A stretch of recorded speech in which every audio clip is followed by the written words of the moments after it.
there's no better trio to kind of break down that initial rivalry kicking off. So I'm really looking forward to that one. It's going to be a great time. And yeah, stay tuned. We got a doubleheader this weekend as well. Now, if you're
Surprise. Hey, listen, we're going to run that back. I know they got a recording of that somewhere. We're just going to play that clip back again. You know, Vicky, all that means is that there is a lot that has changed, and the coin is fully flipped mid-air in flight, and it has not landed yet. This is what we get to see, the landing of that coin this weekend and how all of these changes turn out. We are so back. The world is healing, honestly. The world is healing. ALGS is back. Let's go. We got the rivalries back. We got some changes. And of course, we can't ignore what not only the roster changes, but going into what to expect with a different patch into Apex, how that's going to affect not only the synergy of some of these teams who have been already kind of forming up their practice and scrims, but also how that's going to affect going into the Legend Bans today. Well, speaking of legend bans, there's a new legend on the top of the docket that's been played more so than ever. And hilariously, or maybe, you know, questionably, it's not the legend that's gotten the buffs or the nerfs. It's a legend that's been there and just found the right fit due to all the magical things that happen that make Apex so special with these metas colliding. And of course, it's Gibraltar. Jamerson, we had a chance to look at him in EMEA. Very, very prevalent. I expect no less here in North America. That's right. We got to talk about Gibraltar and the kind of effect that he had when he went when he was used in EMEA. The three teams that did pick it up, Endorse, Alliance, and Roadhouse, did phenomenally when they did. But particularly here, I want to talk about Shopify Rebellion. Right? We know the strength of the Gibraltar when it comes to being on Stormpoint, but Shopify Rebellion utilized this Gibraltar on World's Edge, and only for this map did an amazing job rotating out, I believe, from Survey Camp into this landslide zone. But the fact that they had this very turtle, tanky, defense-oriented composition meant that they were able to hold positions like Sniper Tower there on the north side of Landslide extremely well. And then they were the only Gibraltar here, so they had a lot more firepower. Luckily, though, Koiful finds himself on the low ground, and all you can see are the jumping heads of the remaining team on the other side. While they're battling all out, Koiful just holds down the low. But the interesting thing here is not only this win that they picked up with it, is that they were able to finally kind of tune in with the meta But after that, they go straight back to their old composition, really utilizing the Sparrow that has been so strong for them in a lot of the team fights, and then backing that up with the Mad Maggie pick. And that came at a great time. Like I said, game 4, they were the only Gibraltar. Game number 5, we had 9, 10 Gibraltars in the field, and Koi was ready for it with the Maggie. I mean, look at this. You bring up a great point, Vicky. Koi talked about being one of the best players in the world, always winning those 1v1s against whether it's HAL or whether it's, Alliance Effect. He's in that top 3 of the fragger you want. Moments like that help make it very obvious as to why.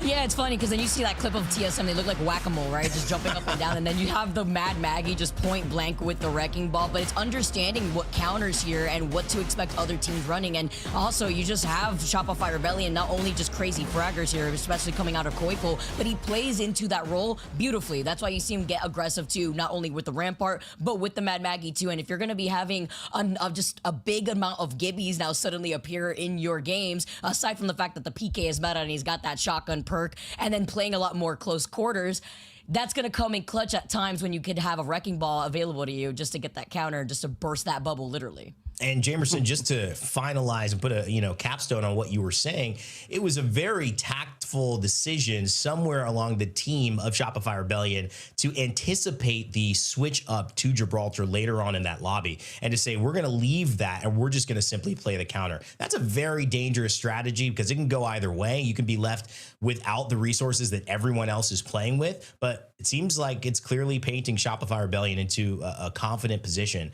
where they feel very good about their ability to tackle a lobby no matter who's in it. Yeah, I mean, importantly, again, they were very much kind of committed to playing hard edge at the beginning of the split, but they've learned that you do have to utilize a lot of the meta, right? So they kind of fell back onto Newcastle as their core once we got into match day number 5, and that fixed up a lot of the issues that they had in the first 3 games in the typical first half of a match day. And then from there, they're able to flex, right? Once a lot of these defensive legends are gone, then they are able to fully utilize the Sparrow. And sometimes they'll flex over to the Crypto, but they're just going for full aggression. In match number 5 and match number 6 in that game day, you saw them running down every single team in their way. At one point, I believe in match number 5, they were able to hunt down ZZ. They were looking for every single fight. In match number 6, they ended up with something like 12 KP in 8th place. So yeah, this is a team that understands that, you have to wait out for the right time. Eventually, you will be able to get full on aggressive, and it looks like it is a well thought out approach to how they play the game now. Well, let's see how it's turned out for them overall in league as we take you to the tables in between half of the season. It's KCP, ZZ, SR, Falcons up on top. And of course, when you look at the very bottom, Team Inferno, big shout out to them, running a charity stream later on in this October coming month. So make sure to support that. But Oren, DGAP, 5S, Evil, all on those sides of saying, well, we need a way to get up here. Rocket Team as well, that you would say needs a way to get up there. Luckily, they do not have 4 match days played yet, so they're going to have a chance to prove it right now. A team I've definitely been keeping my eye on because the synergy has felt instant, and they've been really, really, really good in my eyes. Deed, Saucer, Vaxlon. But of course, there's Stallions, the brand new Alberlily, Shuby, Stay Naughty. How would they feel? I almost feel a little bit, sad to see Alberlily leave Crooked Enemy because they didn't get a chance to stick with each other too much after the Open. They had such a great performance, and now they're starting this new thing. But another team full of veterans in a way that, have found moments on different rosters, from Drop and Noct in Optic to Keon on Furia for all these years with JMO. The ability for these guys to come and be together and click, it seems very, very easy. In fact, one of the things that when I, highlight these teams I look for is who's got the experience. And because you're getting into a moment where stakes are only raising until the ultimate stakes of the year are upon us, this is the time to team up with guys, with players who have been there before. And Furia has Keon, who has been there before. He's gotten himself a 2nd place before at a LAN. You also look at Noct, and you looked at Dropped, who in many ways, when we were standing in one of those Europe, I think England lands where it felt like it went on forever and ever, we were just in England for like a year in a row. What was so funny was that they had a chance to have turned one of these around, and then ultimately TSM was able to come back and get that win and take it away from them. But that was a team that felt like they had almost all all of the pieces put together. If Keon is that final piece, leaving Madness as well, I feel like this might be a team that can go farther than many people are thinking, Vicky. So I've got my eyes on today with the experience and maybe the synergy that Grow Gaming are going to bring. Yeah, it's going to be hard, especially when you have to make adjustments mid-season through the split, right? Because I'm looking at KCP after everything that we just saw change up here. Cersei getting another opportunity while they were still leading in first place for now in the region. I believe this team had everything really going well for them. It could still flow very well, but I still think it's very difficult to make those adjustments. But Cersei obviously being a very young gun legend, I believe he was like the third highest fragger thus far in the region. Their playstyle, I feel like, was also just missing that perfect strict IGL role for this team to really rely on. I believe though, with Cruel Buckle and Jay still together and then bringing Mav in to see how that's going to be slotted in together to contest that of Cersei, Cruel Buckle and Jay alone already have so much synergy, and Cruel Buckle has been popping off on his own. I think they're still going to be able to do well. It's just about having to make that adjustment, because I'm pretty sure Cersei just wasn't just the fragger. I think this team all contributed to rotations and helped split comms, which is probably why this team needs that soul guidance console. Basically framing it as, hey, you know, losing a player that was a really big anchor for your team midway through the split, are they going to be able to make that adjustment now going forward? That's the conversation we're having across so many different teams. And Mia gave us a little bit of consistency. We said embracing the change is the theme here in North America, Jamerson.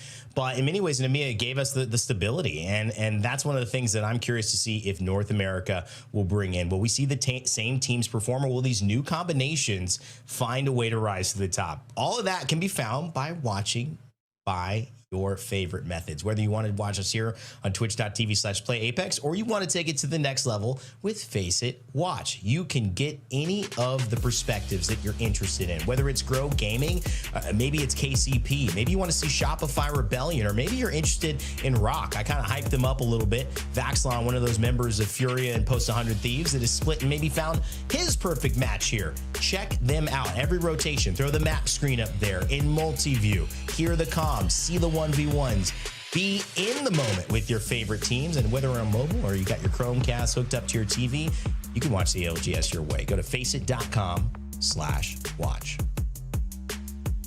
Well, it's one of those really great opportunities here, guys, because if you haven't heard, we do have a little bit of a highlight here for our socials. While, you know, we're not going to promote it now, I just want to let you know there is a giveaway happening for those following Instagram and TikTok. And you could follow us newly on those platforms, or just keep in touch up to date for all of our socials on X, on YouTube, on Twitter, on Twitch, and of course, Instagram and TikTok.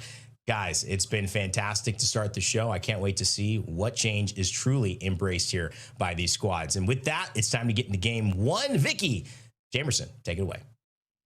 Let's get this started here, Jamerson. We got Storm Point to open up the day here for Americas, and after the action that we just saw unfold in EMEA, I'm excited to see how maybe the legend compositions may swap things up, because, you know, Americas usually likes to play things a little differently here as we get set up here. Game number one. I cannot believe, Jamerson, that we're already here for match day 6.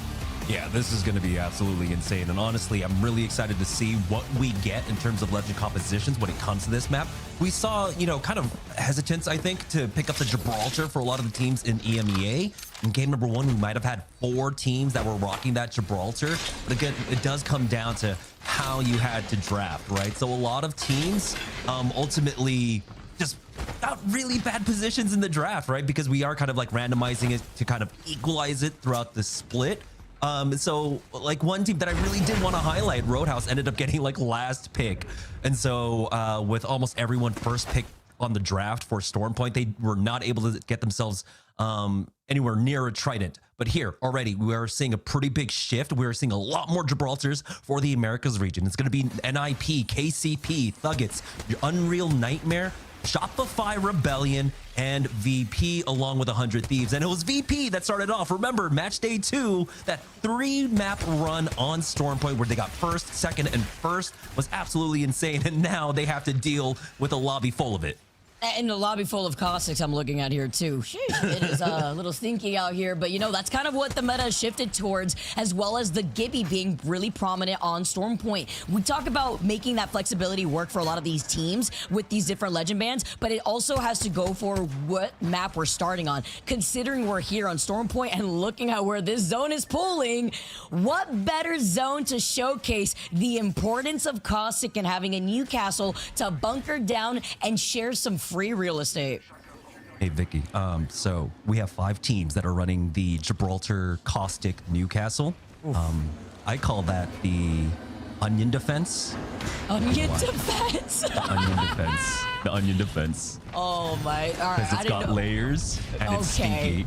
Okay, I want to say like, oh, I didn't know we were visiting Shrek Swamp out here, man. I mean, it may as well be the same thing. I've been waiting for this, Vicky, for like 3 weeks. You were calling this out from the very beginning, and it's so important too, right? Because then you talk about the teams that get prio on those tridents and why the bubble comes in clutch. Teams that are forced to play objective, that are forced to play on the edge, and it works out. So that way, if you go for a quicker rotate, you know that those teams are teams that have the bunker down composition. In this case, they just infiltrated a building that happens to be free here. Very lucky considering that they have white Evo shields and they were getting beamed from across the other side of the POI, but also having that caustic and that Newcastle will allow them to just restabilize.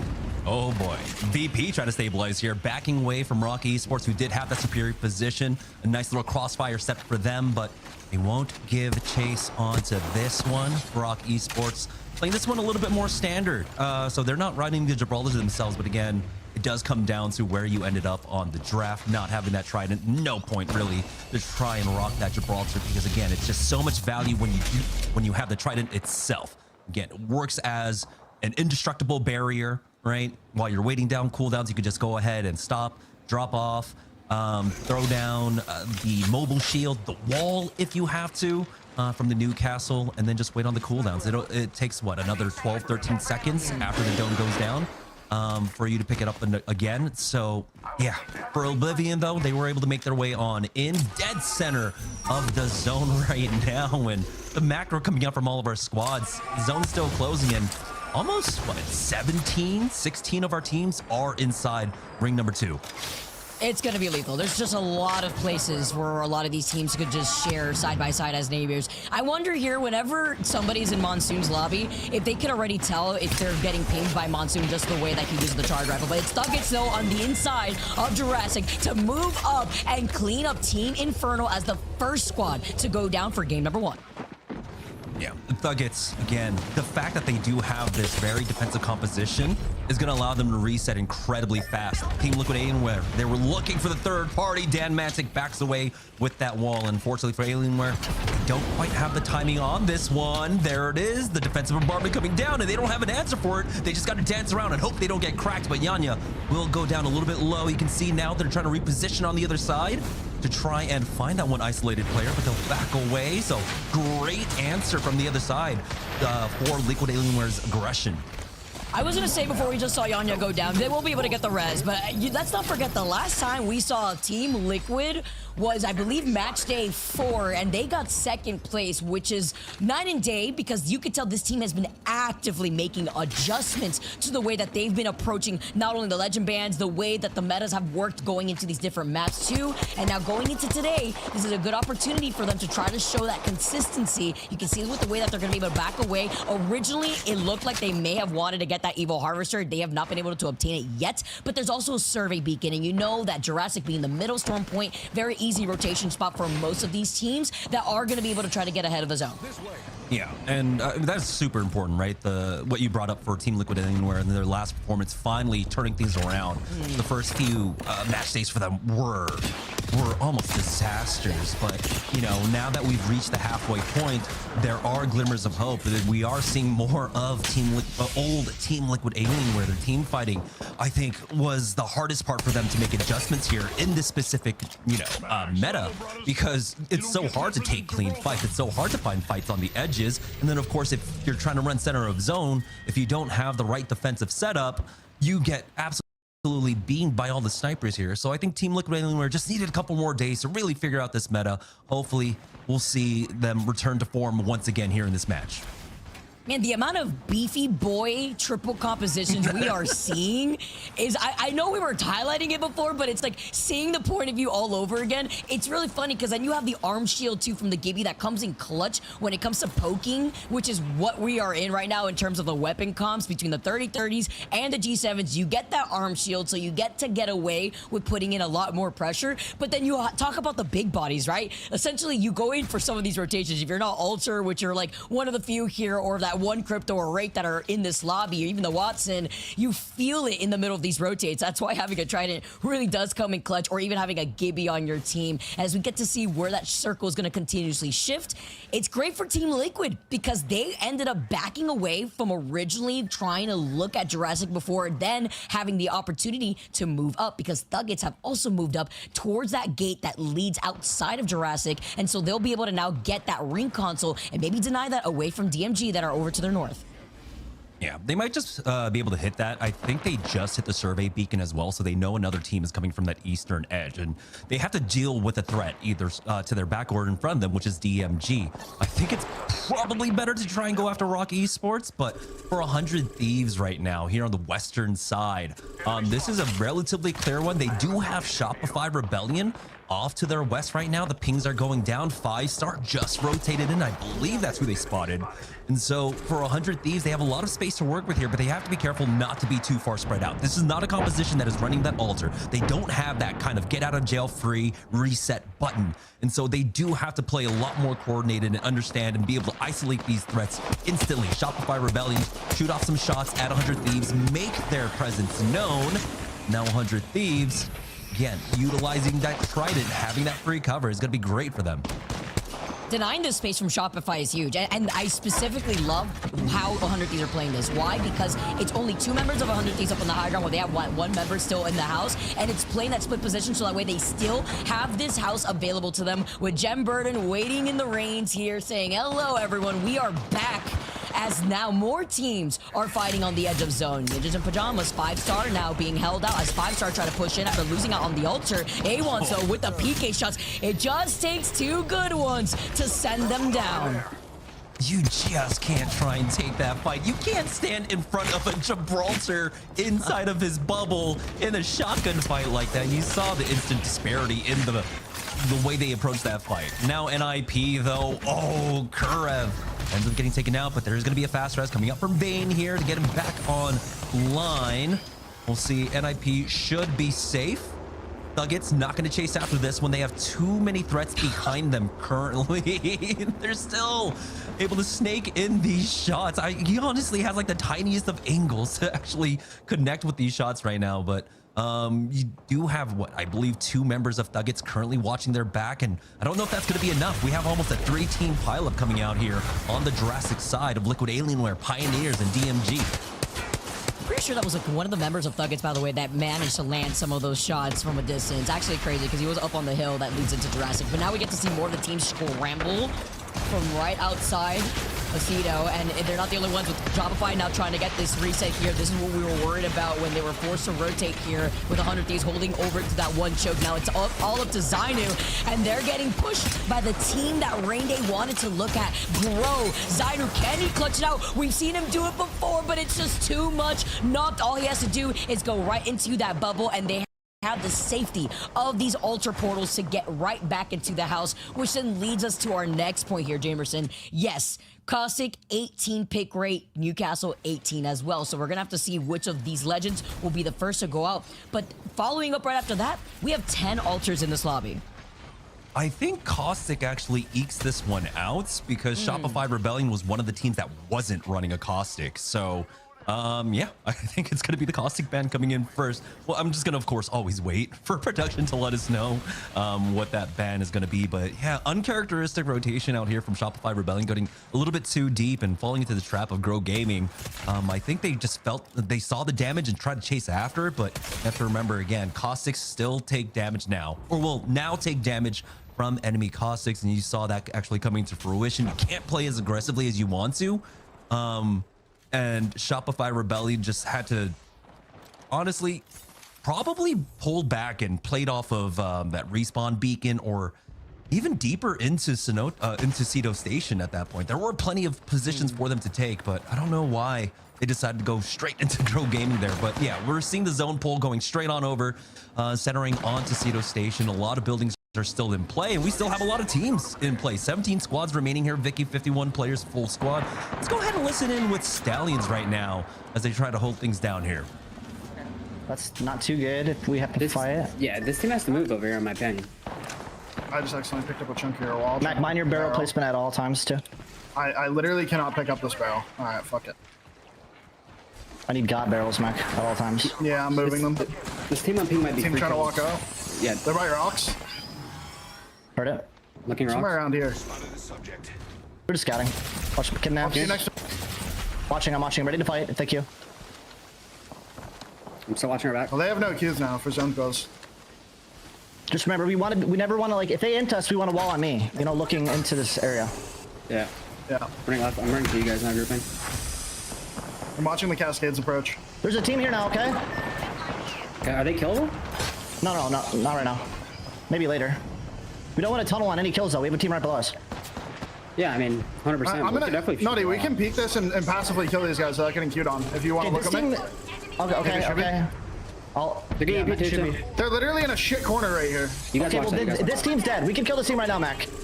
Shubi and I. You just watch that. No, Mac, you do it. You Kraber. Go to Shubi. Okay, I'll watch this. watch out. Yeah. They're in a car. They're leaving in car. They're gone. They're literally gone. I'm gonna shoot the wall out. Yeah, shoot the wall. Well, mind the team queuing up on you guys, please, at all times. Yeah, we're fine.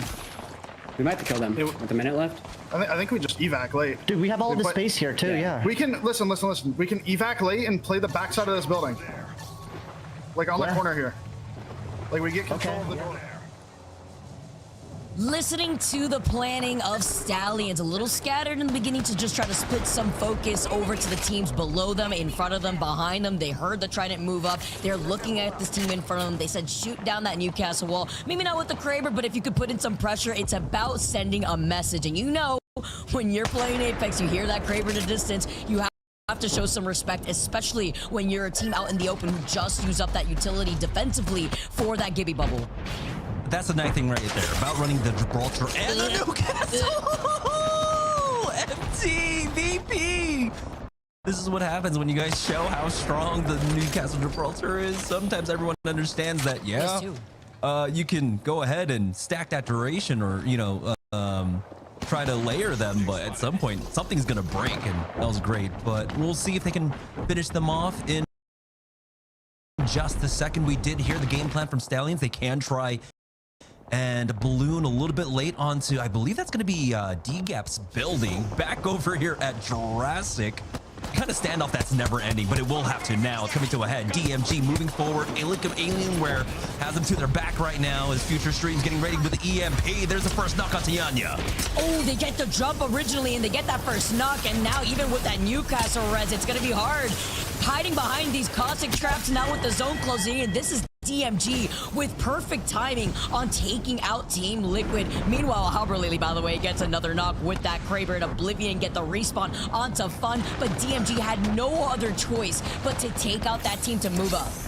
Yeah, that fight just came 10 seconds way too late. Pioneers were waiting to gatekeep that the entire time. Chose to back off, not even to hover around for too long to pick up some KP. For Stallions, though, they have made their rotate on in. They didn't quite get over to the corner because VP did end up cutting them off. Alberlele looking for another knock, but this Kraber sees a sliver, of his arm, gets that tag. Now they want to try and chase after this one, but they note another team inside the building. That's DGAP looking on over. VP loses out on Lou, and now they're just hanging on by a sliver. Pioneers will be the next team knocked out here.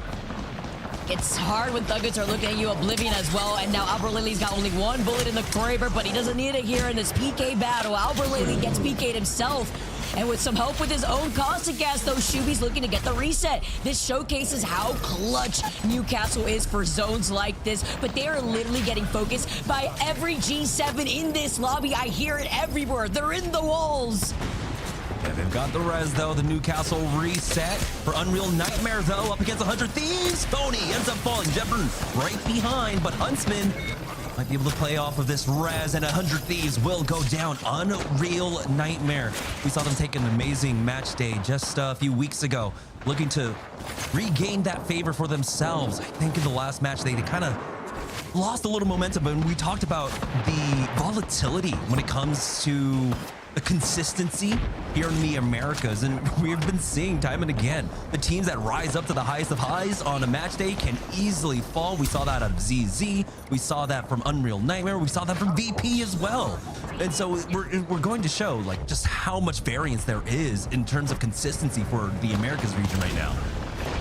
Really just gets that one knock onto James before swapping out the Kraber there too, while the fight, oh wow, okay, shout out to our observers, that was pretty sick. Love that side-by-side view that we just had of these two teams literally hugging the opposite side of one wall. Newcastle wall to Newcastle wall, while then the fireworks fly of the bombardments, they hide behind their makeshift shields, and the PKs keep singing. It's like a chorus, while Shubi continuously becomes a clutch master in getting these reses.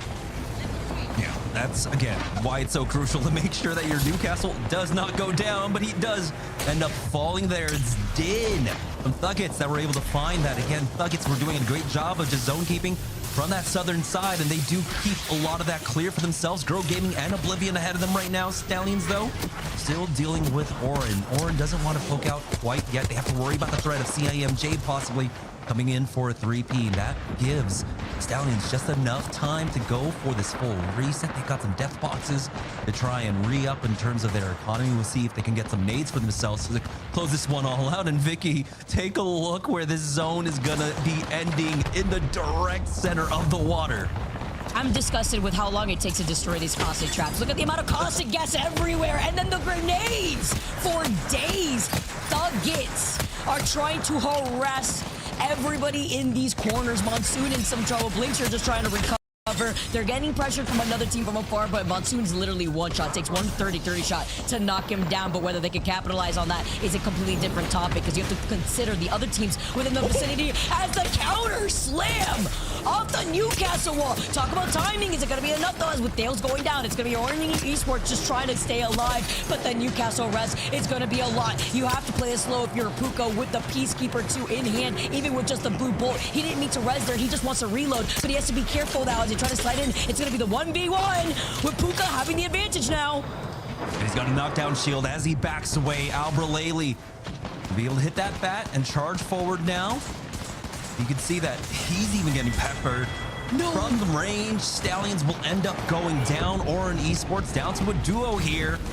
We have CIMJ fighting off Unreal Nightmare. THUGGETS tried to make that push onto Oblivion, have to deal with Grow Gaming on the other side as well. They have a wealth of utility right now. You can see the nades going down, backing away, but defensive bombardment along with the wall for THUGGETS. They are the first team out here, and we know that a lot of the walls have gone down from almost all sides. Rails up top, Nox gas grenade, making it stink on the low ground here, but he's not behind cover. He'll fall, and his husband goes to the ground with that wall. 5 squads remaining, make that 4. Orin Esports still up as a duo. Keep dropping like flies. Now make it 3. CIMJ get eliminated. It is going to be THUGGETS, Orin, and Oblivion still alive in this zone here. And with no cover in the middle of the water, it's blessed that every one of these squads have a Newcastle. Danmatic sliding in and fully hailed as THUGGETS slide in to take the first dub of the day. And THUGGETS with the Onion defense comp, by the way.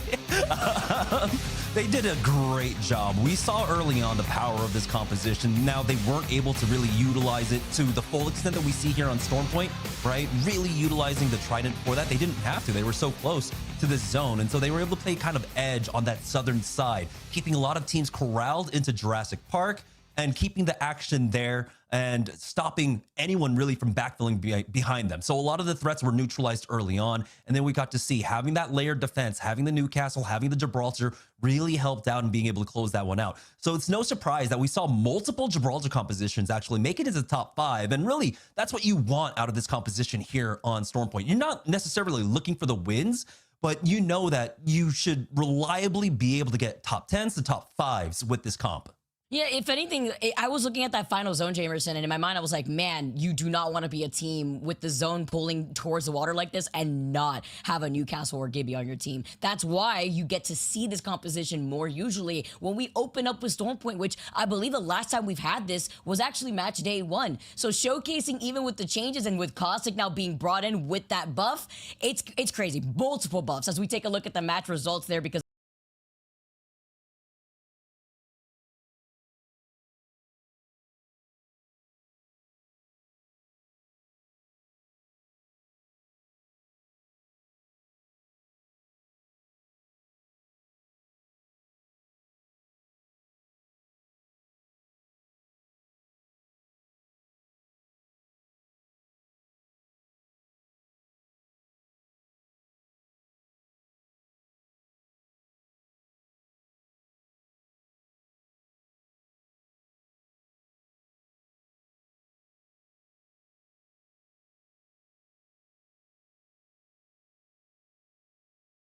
up on the south side, and so THUGGETS, with that one play, with that Gibraltar, really did kind of shape the outcome of this game.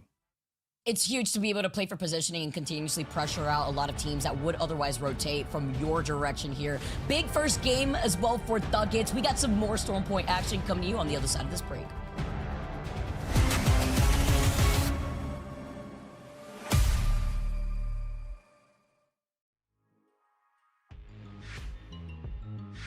Very reinforced position now that ALGS has thanks to their legend composition.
See some of these players doing, or you want to get there, you want to have the chance, maybe dominate in ranked with your friends, and you say, why don't we just see how good we are?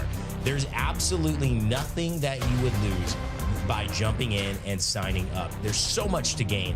You might find out you're better than you thought you were. You might just get a great experience and know exactly where you sit in comparison to the other players who are jumping in trying to make it into pro. It's all available up until October 1st. The first 2 are done already, but October 1st is your last second to sign up for that. So go ahead. And Vicky, I know, like I said before, and Amia, you'd jump in there if you could. You would. And we're seeing she's sharing some really strong screenshots of her gameplay, I gotta say. You know, it doesn't end. It doesn't end in LAN Green Day. It has to continue even during Pro League. You already know how it is. Yeah. As we get to also look at the final circle, what went down in that game right now. Because if you know you're at home, you think you could take on these pros, well, take some notes because look at the way THUGGETS played. A pretty hard circle, honestly. I just want to highlight that a circle like this requires a lot of acknowledgement of ult economy, what your abilities are looking like, which, by the way, goes hand in hand with the amps that have been introduced within the season. And this was a lot of a chaotic final zone. Because let's say you don't have a Newcastle, let's say you don't have a Nox grenade for this final zone, it's going to be really difficult to try to dismantle a lot of these teams who may have already used up a Newcastle wall that could have eaten up that Nox grenade, or if you have a Gibby Dome instead for some safety. And you don't really know what's going to happen, so it's hard to plan on it, but this is a perfect catalyst zone right here. Lots of open space, and that Dark Veil would just completely force every other team to fight each other, and you can just kind of wait it out. Unfortunately, really not in the meta right now, and while Caustics gave you a lot to work with in terms of the gas, those are actually one of the tougher spots for that Caustic Nox gas to actually be as effective in those open spaces where there's a little bit of room to play. But this is where we start to see the situation shift. Caustic is banned, Vicky. Means they're going to have to go to a new lineup here. And on Storm Point, we saw Caustic. We saw, I believe it was Alter. And we got close to Newcastle getting banned early in these first ones. It seems like we could get close to a Newcastle ban yet again as we jump back on board with THUGGETS. They're playing Newcastle. You look across the board here, a lot of Alter, a lot of Newcastle. It's going to be between one of those 2 legends most likely, with a close third in Rampart in terms of who's getting banned this next game. Heck, what is America? Okay, I mean, we did see a lot of Rampart too coming out of Storm Point, but it's actually so interesting with Rampart actually being the second most picked legend right behind Newcastle. So Newcastle will be that next legend banned after he was tied up with Caustic in the first game. So we'll say goodbye to that legend going into our final game of Storm Point. But first, looking at the second game and where that second circle is going to be going to, we're moving all the way up into the outskirts of Command Center, perhaps even by that northern choke that would lead you on the outskirts of Wall. Usually a better spot to hold is actually exactly where Fire Straits is holding right now, because sometimes that zone ends up pulling to that northwestern side, Rain Day, where you could try to close in on your back and make sure it's cleared entirely, versus being on the Stallion side, you're kind of opened up for a lot of teams exiting out of Cascade Falls and going up that hill to take some shots at you. Yeah, that's true. There's so many different things you're trying to do at this point. Get the information, loot up. You should probably already be looted with your zone, and now you need to be having some information on where you're going. But this could also happen where you've got a team in the way already and they're trying to fight. You guys are on whites. You don't have blues yet, and things like this can happen where you get taken down. Now, it doesn't mean any team is going to want to commit off of this necessarily, because they might be on whites or blues as well. And maybe Shubi and Alberlili are counting on that, trying to grab the banner if possible. They have the Newcastle and the Rampart, so might be able to grab that yet again at a crafter. But with Shubi going down, this is not looking great so far for this team. So close. He's going to have a hard time. Forced to ult just to make it up this ramp. 2 shield cells in a dream. Shubi, you better do me. Help!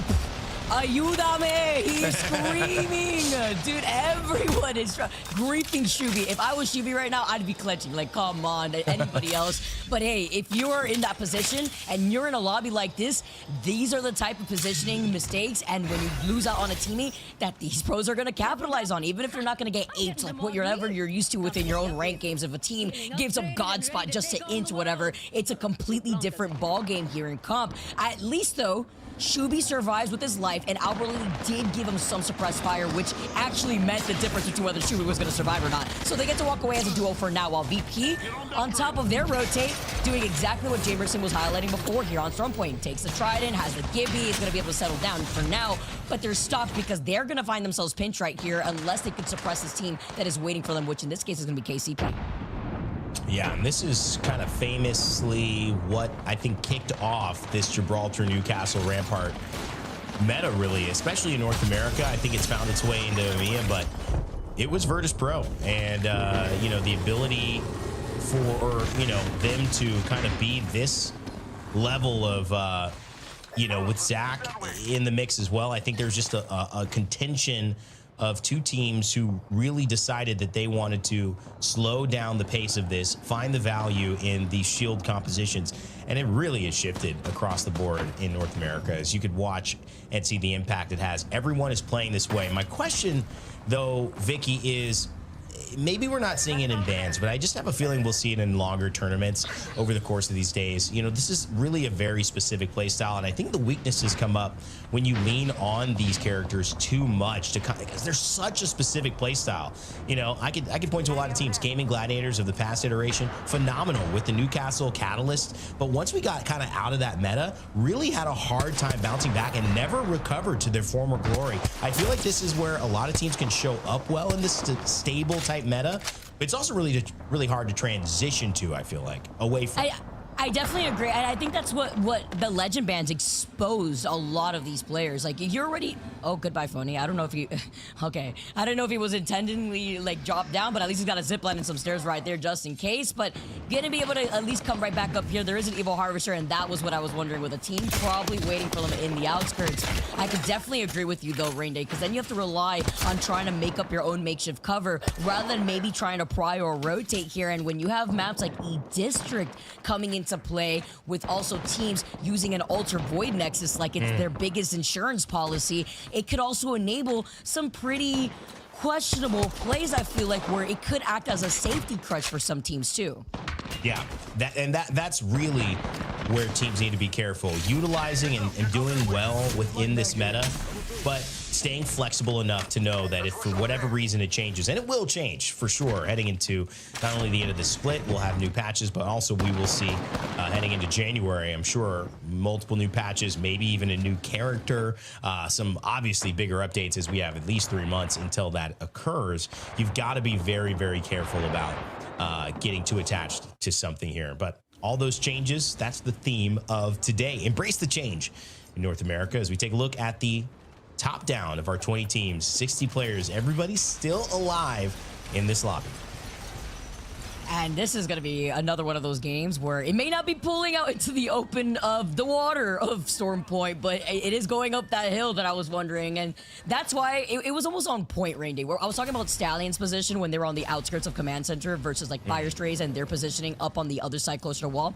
And I hate that spot because there's usually a really big tree. You feel safe there, but you're not only in the line of sight of the teams that are about to rotate out of Command Center, you're in the line of sight of that gondola building that's to the south side and so many other spots that you could get shot from, as DMG coming out of Command Center start things off future streams with the knock and the finishing blow. And this is one of the teams rocking the crypto, and that is so incredibly important when we talk about what we're already witnessing between the Newcastles, between the Gibbies, etc. We don't have Caustic anymore into this equation, but when you bring out the crypto, when there's people comfortable playing these bigger characters, it ends up being detrimental, because an EMP will just annihilate that bubble if you feel like that is your only option of safety. Yeah, well, so many people plan around those cooldowns, right? And I think it goes back into this bigger conversation of we're planning around the Trident cooldowns, you're planning around the wall placements, planning around the bubble, and then, you know, how good are you, how practiced are you to be able to have all that go away and then still make the right call, make an effective play without the things that you're really strategizing to use. You know, it's kind of like going into I don't know, going into you know, the water, and you realize you don't really have a boat anymore. You know, you have a life jacket. That's a kind of a different conversation when you want to travel. And so I think this is where these teams are really going to show their experience.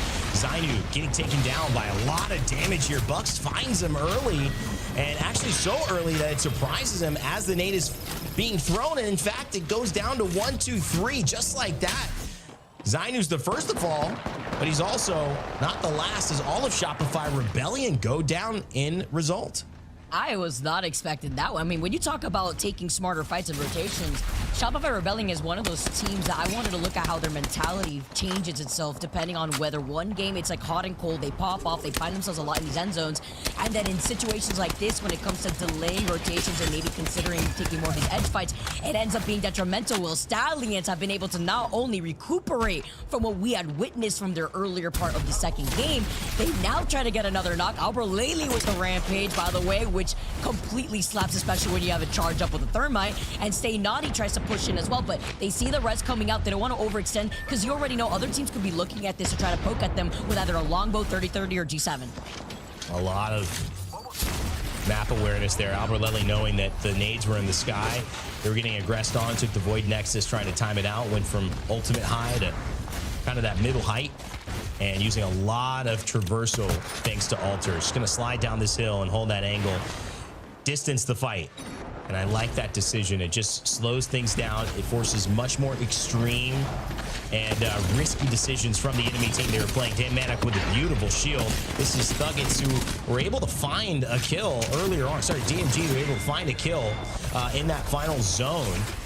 Unfortunately, not able to finish it all off, and THUGGETS taking the win in game one, but they were right in the mix there. 7 points now. Future Streams up on the high ground and hits a nice couple of shots with the G7 for 85 across the way. With the Crypto EMP, by the way, to start some things off, because even though it doesn't delete the rampart walls entirely, it still deletes the damage amp barrier half part of it on the top part. So that can come in clutch and trying to push into some of these fights and get a lot more aggressive. And they're one of the teams running a rather unorthodox comp, and that's what I would call it. They're literally the only team aside from Oblivion that are trying to make this Wraith work, at least for the second game. Most of the time, we've been seeing Wraith saved up for E-District to help out with these rotations, and instead, DMG are using it as an opportunity to have the Crypto EMP to start the engagement. Yeah, I mean, every great team is going to be able to use, a few legends really well. But when you get to, the best of the best, they have to be able to change consistently. And that's hard to do. And that's why many teams, don't try to take on that challenge. They just try to be as efficient as possible. And I like that this lineup, Watson, Crypto, and Wraith, not going to get banned out very easily. And for at least 3 to 4 games, you're not even going to come close to seeing, and it would be Wraith that would be potentially banned on something like E-District after being played for the first game. So they've got a lot of room to get comfortable with this. I think the Crypto is good as well because you don't have the mobility on a lot of these ramparts, these Newcastles, and these Gibbies. And when you speak of mobility, well, there's no need to be mobile when you're on the top of a hill. Verholz, Phony, and Jim Burton trying to make something happen here with 100 Thieves. Phony, get ready. Yeah, my spider choke is like free. It's like fucking free. Should we And just if come they now? take it, it's bad. Yeah, we should probably take it. Car. Really. I'm driving the car then. Yeah, drive it to me, drive it to me. Look at the car right now. They're going checkpoint. Just keep come, Evan. Still in there. Come, Evan. Come, Evan. Coming. Evan, drive. Fucking no. Yeah. You guys need to come to the car over here. Yeah, we're coming. Cold here. It's fine here for now. We can grab this later. Yeah, I'm putting them on our back side. Yeah. Am I drive the car over here? Yeah, get ready. Are they? Yeah, they're trying to. You can fence it. I am. Literally, if they drive past the fence, they get fucking stuck. Zapped on them. I don't think they know that. So just be ready. Hey, drive, they got right check. Just let them get right. Can we move up now? I move the car up, okay? I'm bubbling and moving it. Okay, I'll hold her back for now. This one's on the like cannon side. Get ready. Fine. I don't want to drive it back. No one here. Hold her back still. Yeah, it's fine. Nice. All right, 100 Thieves trying to keep the space that they've got. Very important choke to hold. Could say that this might be the tilting point, the turning point, the shifting moment of their game if they can do it correctly. But of course, a lot of other teams trying to get in that mix. DMG, we were seeing them play a little bit as well. And, now we're watching Virtus.pro, Vicky. There's a lot of teams trying to make their move. Feels like it's go time. It's luckily, at least for VP, they're looking right behind them, but they're not chameleons. It's going to be difficult with the zone closing in behind their backs and everybody focused with them in their line of sight. MT, not only on bricks, but doing his best, sending out the Gibby bubble. It's round 4. That is making his eyes cry. And CIMJ, when they thought they have an opportunity, Darklight was like, sit down. This is RKP right now. You can wait your turn. And now 5-star move all the way back up here. They hold on to the high ground. It's just a matter of time before they're forced to get out of the zone. Yeah, and this is where hopefully you have enough resources to withstand this, because there's not a lot of ways that you could play this. If you don't have a trident and you don't have enough time to go back around the other way, you've got to fight through it, hit a great couple of headshots, take advantage of it. There's no Ashe being played the same way. I mean, very few Ashes at all now, thanks to the nerf, the dual reach ultimate nerf, and some of the changes to her tether, which have taken her out of favor very quickly in replace of this other squad. But you can see the difficulty in pushing past these chokes with this lineup. The Apex that you saw 2 weeks ago can't be played anymore because people just don't have the mobility. You've got to kind of brute strength your way through, and you can see it right here with Fire Strays eliminated. Avely and Golden trying to stay alive here, but Masters of Evil pushing in as well. You just break through if you need to. Instead, if you have the ability just to break not only through the space of these walls and fences, but you could take a page out of the book of The Shining and say, here's Johnny, but instead it's with either a PK or an EVA 8, and 5-star move all the way up. Aeons is on fire right now. So far, Title as the kill leader with still 15 squads left. Meanwhile, Dark is just gonna farm with a gold G7. Oh my, I love the G. Again, one of my favorite weapons out here, and Dark's got the gold G7. That's all he needs here when he's dancing around the edge of the bubble with these PK shots. Oh my goodness. Dark turned the lights out on that fight. I mean, there wasn't even a chance. They didn't see a thing. They were just getting hit for 98. They paid more attention looking at their health bar going to 0 than looking at Dark right there. And I love an aggressive play. Kuzme, don't know what was going on. He kind of stood, took a lot of G7 scout damage, didn't move fast enough, and that set off what now has become a really nice momentum builder for Dark and squad. THUGGETS are winners of game 1, held up in this building, get the Newcastle wall slammed onto them. Oh, it's tight in here. Not enough room in this elevator. Oh, we're seeing this again and again. These big bodies from Gibraltar and Newcastle. There's not enough room. In-store point for the both of them, and THUGGETS goes down. Too many pitches to hide there for the big boy, while Grow is just letting it unleash with the Rampart and the Sheila. 5-star get eliminated, and DMG inside the neighboring building of Grow Gaming. Everyone was taking chunkings out of that team that just fell right at their feet, but this is going to be equally just as hard to get out of here. They desperately need loot, and guess what? That was the indicator for DMG to know that here, because they see that Ultra Portal, and all it takes is for them to delete that Newcastle wall and those Rampart walls before the inevitable happens, and they really only have 40 seconds to start moving forward. Yeah, and if somebody gets aggressive, you know, maybe even an altar, one portal there, one portal underneath them, it's an easy kidnap because they don't have a lot of space to move up on top, and DMG actually finds Nox. We went away from that, but just as a heads up, DJ Killa and Future Streams taking down Grow Gaming, so DMG finds another one. Meanwhile, 100 Thieves in a really good spot still. And we talked about turning points, Vicky. This might just be it. Liquid Alienware to their side. They've held this area for as long as they possibly could. Still one more big team threatening them on that eastern side. I love how the cogs were moving in real time for 100 Thieves. They were thinking about rotating to get involved in this fight, and then they're like, wait, let's just get right back behind Team Liquid instead. And they took some shots, but they can't push on this just yet because they're still, Team Liquid specifically, are playing off the slip out of the line of sight of 100 Thieves. Really cheeky positioning too, and it works into their team composition as they are also one of the teams rocking this Newcastle. But 100 Thieves are trying to get aggressive here. As you can see, Verhulst getting into a position, and now noting here, at least one of those teammates do have red, it looks like, on the other side. So 8 squads left and just trying to move up. Wow, really felt that there might be some pressure there because you see the Gibraltar bubble go down. And Phony decides to use a very important cooldown here as the transition. But look at this, Liquid Alienware, instead of pushing onto 100 Thieves, actually push onto Rock, and it's Saucerer who goes down. DMG eliminated on the other side of the map, trying to climb uphill. So difficult there. And you can see already being absorbed by the zone. It's your name here on the bottom side, and NIP over on the west to pay attention to. 100 Thieves have won the battle of high ground. And so they're just going to sit pretty here for a while, making sure nobody tries to come up their hill and essentially making everyone fight each other. Can they do it, though? Well, every other team is going to try to stop them.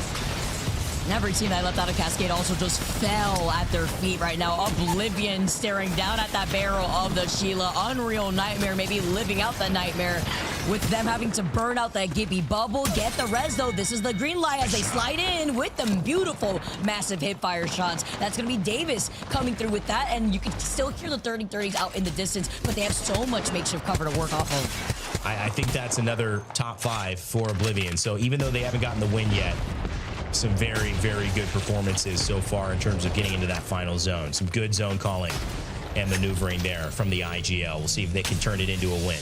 100 Thieves, well, they played patient. They've recognized the moments that the battle hinged on a decision. They've made all the right ones up until now. Phony, Jinbert and Verhulst, and Balverine joining them as a coach. Oh, it'd feel good to get a match day win right on that timing. But NIP, your name stand in their way. 3 squads left here. And it's NIP and 100 Thieves. With 100 Thieves, the boys are back in town here, all grouped up together, reunited, and it feels so good. And Verhulst with these PK shots, he peeks at them, they call in the bombardment, they have safety underneath the dome of protection, and they're not overextending. They see the kills, but if they give up this space, guess who's just gonna come up right behind them? My goodness, he got absolutely chunked. Look at that. He lost nearly 160 health in 1 moment. And you can see Unreal Nightmare saying, is this really happening? Is this really happening? We have low ground. Everyone can see us. They're fighting each other. I mean, Unreal Nightmare, more like a real dream. They got the 2 best teams. Not even looking at them. And they take the win here. Oh, it's as easy as it comes for Unreal Nightmare. That's actually crazy how KCP just fully, just sent it onto 100 Thieves like that. I'm not gonna lie. I mean, they had to pick which team they had to fully send it on because they recognize that even if they split their attention to Unreal Nightmare, that would just leave their entire backs exposed to 100 Thieves. So it was either one or the other. They knew that they were not in the position to take the dub, and unfortunately, it was 100 Thieves that were forced to get that second place. But even better for Unreal Nightmare, who definitely needed it to get that dub. Yeah, I mean, that's where, you know, the game of Apex becomes infinitely more complicated because you plan to be on high ground and in a pretty decent position with 2 teams below you, or at least to the side of you, with, you know, a shield, a rampart shield, and, you know, basically a minigun, and yet you still don't have the winning position. How do you think about that, Vicky? Because really what it came down to was the decisions the other teams had to make were more important for them to make, essentially decisions that did not favor 100 Thieves, even though 100 Thieves were in the most favored spot. I think most teams would have traded spots with 100 Thieves there. So might just be part of the game, but overall, at least they even out in first place. I think it was super smart of them because look at what them going towards 100 Thieves, and even if they could secure at least 1 to 2 extra KP, look what that did for them. They got 8 KP in that entire game, and even if they didn't get the dub, they still got 15 total points from it. Yeah, 100%. You know, this is a very, very good final zone. Unreal Nightmare just played the zone, and, you know, obviously that puts them in a good spot. 14 points, not a ton of kills too, but they'll take those 12 points to stop and to start, and that puts 100 Thieves and Ninjas in Pyjamas in conflict today. And I like that because McLovin, Vayne, and Kurev, you know, they've been some of the really most on fire players that we've seen, not just across North America, but in this entire split too. A team that we love talking about. The org representation has just fit them like a glove. You know, Raven has really found his team again, it feels like, coming away from those TSM days. And this is a team we've got to pay attention to. I know there's been a lot of other highlights over the course of North America, but we definitely have to keep an eye on NIP, who overall take the most points in that game. Yeah, it's crazy because then you also have to think about like Team Liquid and where they stand too, and how they're trying to move along, but is it too little too late is the question here, as they found signs of life within their last match day and they need to keep it going here.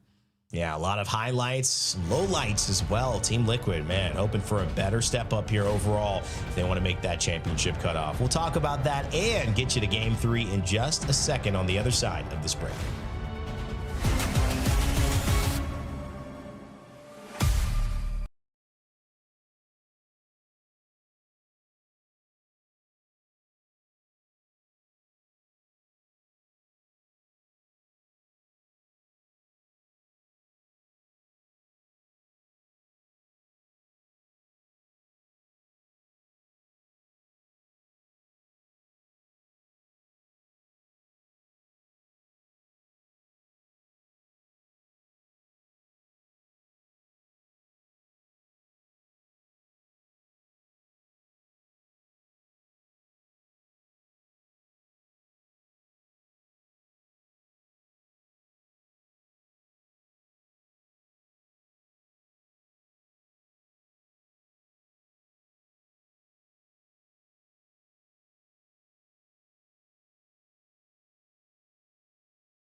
separating NIP and 100 Thieves. But I was talking about it with Rain Day here, Jamerson.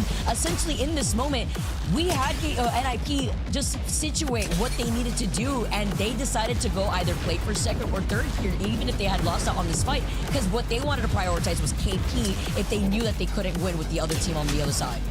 Yeah, for NIP, it was pretty clear, right? They needed to take a fight somewhere, and the easiest way to not get third party to the middle of it is to take the fight here on the high ground. You can see that Unreal Nightmare on the low ground have no angles whatsoever in this fight. For Unreal Nightmare, they're just waiting.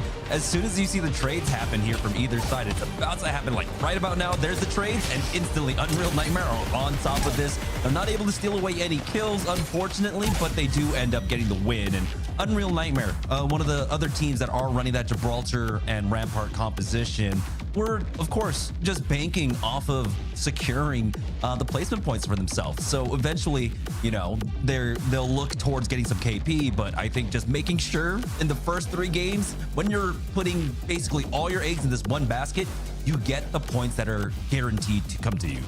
Yeah, and it's crazy too, because when depending on obviously like where these zone pools are, right, and what utility you're working off of, you've been doing a really good job, Jamerson, at calling out, you know, some of these amps that some of these teams are rocking, and what that provides to help them out with some of these rotates, whether it be helping them out with a quicker bubble, so that way they can go in for a rotation off a Trident as quickly as they can and stay on there if they just want to play objective.